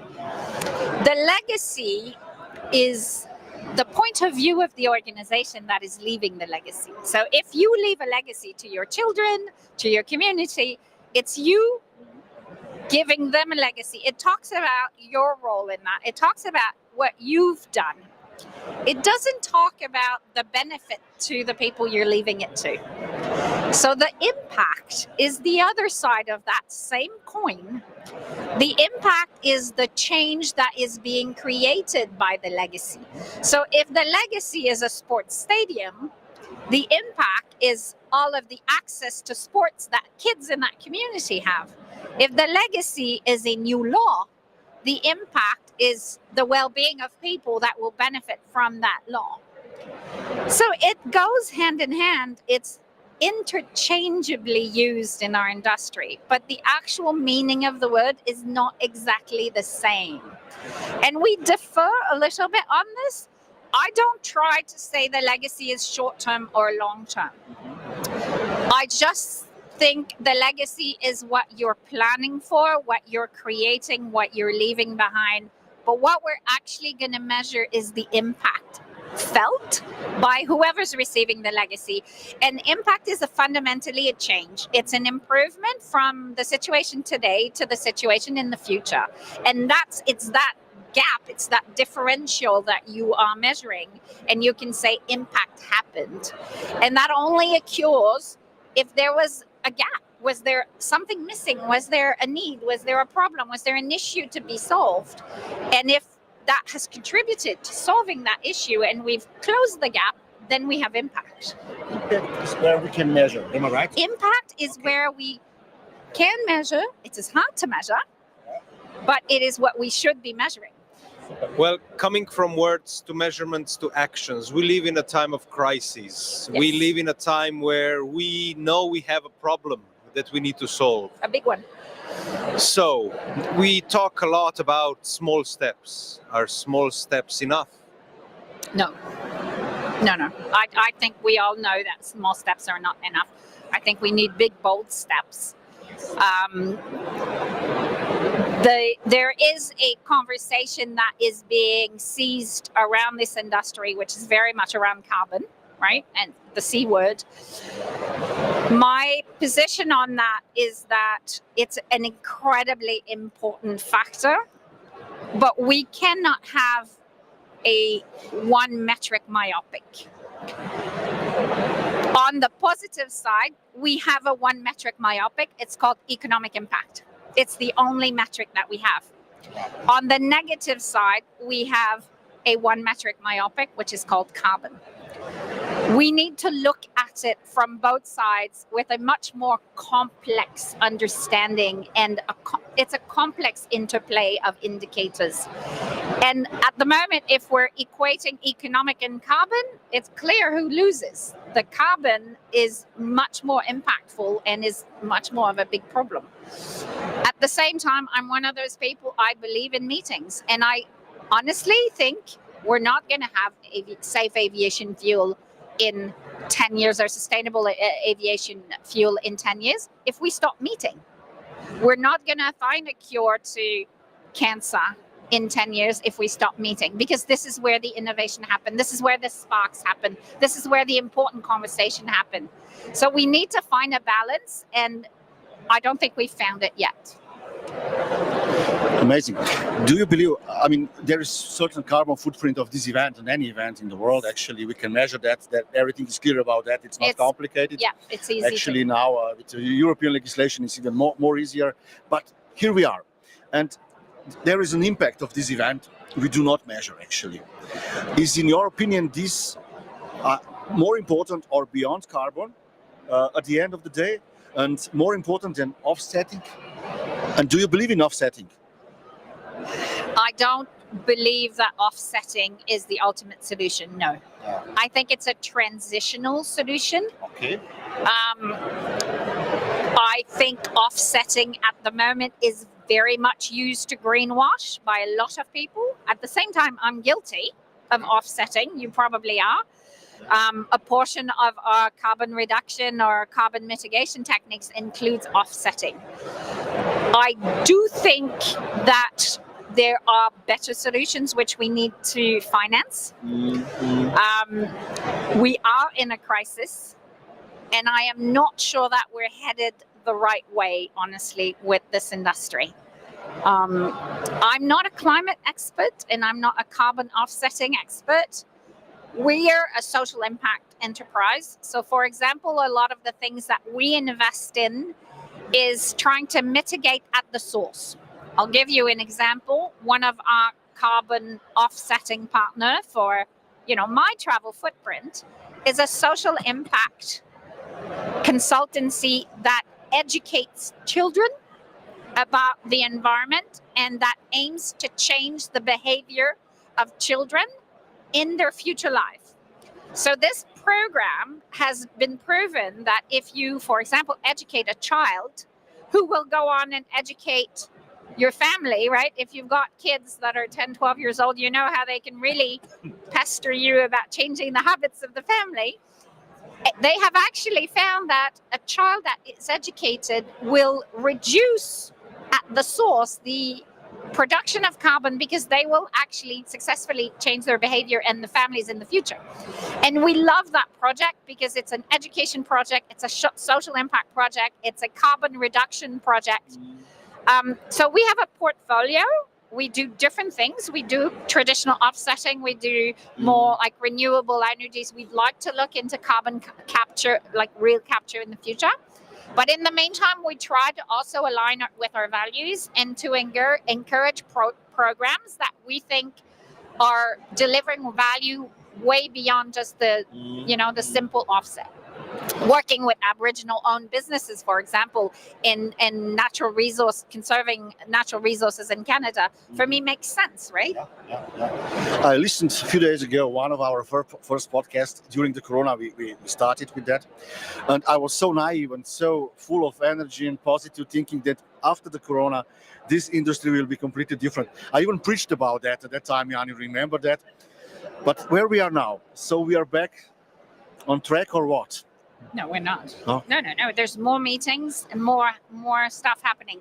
At the same time, I was part of the sustainability movement in 2007, 2008. There was a thing called the Green Meetings Industry Council. We talked to ourselves for about 4 years and figured out that we were 250 and we weren't growing, and that went folded and basically died for about 10 years. I thought it was over, yet it has revived. The last 7-8 years, you see that the industry has come back, and I have seen more transformation in this industry in the last 2 years than for 20 years. So while I don't think we're there yet, I do think I have seen a tipping point, and even 23, and I'm not sure if you guys agree with me, but last year, both on the impact and the sustainability piece, we really saw a tipping point where we went from organizations thinking it was a competitive advantage to doing it, to organizations understanding that there's a cost of not doing it.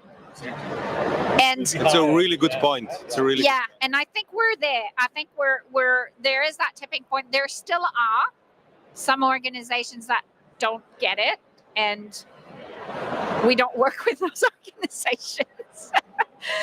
They have other imperative, and I get that, but I think the understanding of the cost of not doing that is really settling in. I mean, you are incredibly passionate on this topic, and I've had many talks with you about how we need change and we need to be better and we need to be more aware. and you do really a lot of stuff. I mean, you're involved throughout the industry, and I really admire you for that. And there's another project that I would like to kind of bring up, and that's the project that you have with Visit Flanders. Can you tell us a little bit more about that?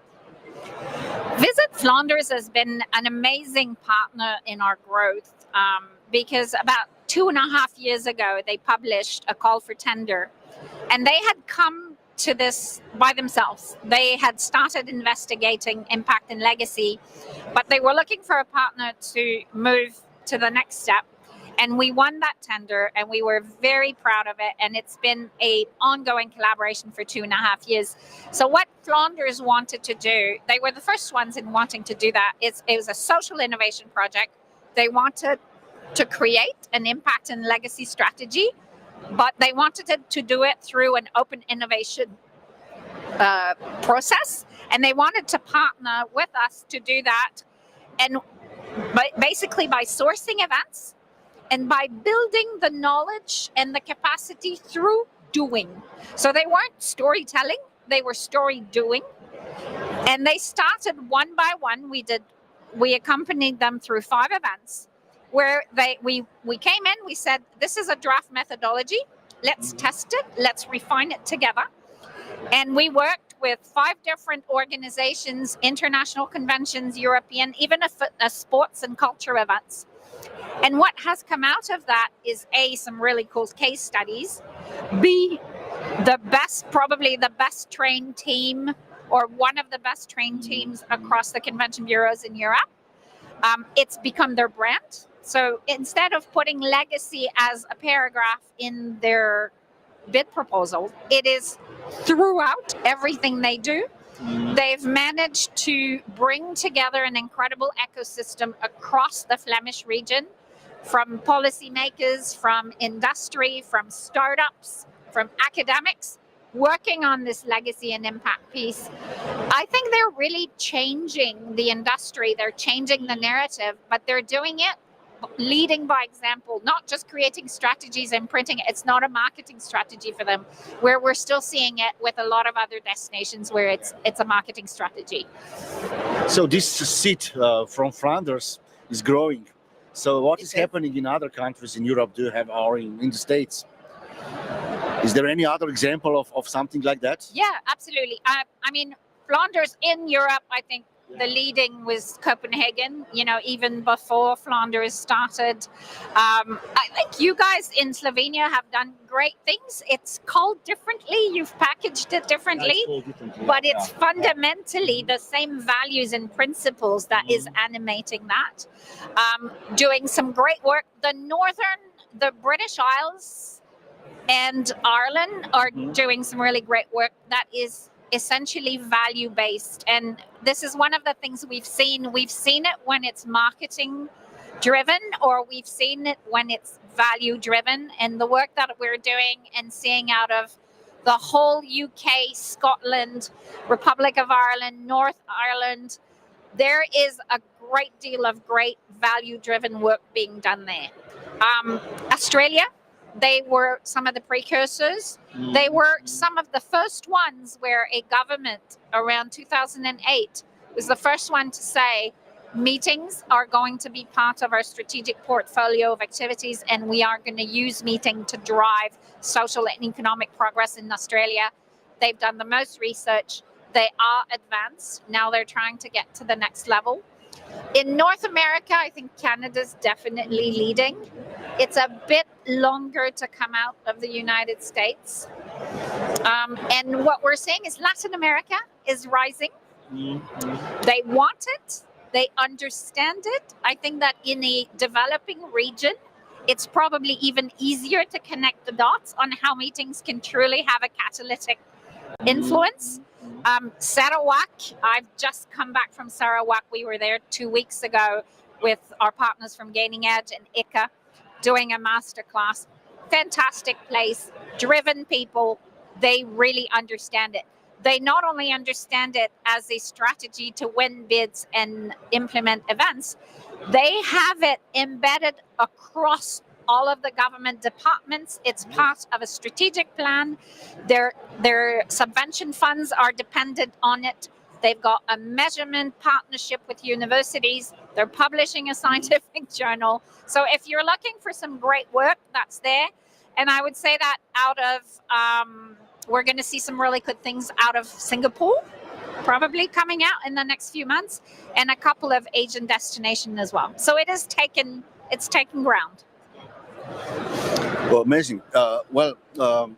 I was born in summer of '69, so that was the last year when the world was in balance. And we are using all my life more resources than Mother Earth is giving back to us. So I'm coming to climate change question at the end. I need to ask that. Go. But of course, we have people who are still skeptical about it. They do not believe in science and facts and figures. What would you say to somebody who is in our industry skeptical about the climate change and everything what is happening around us?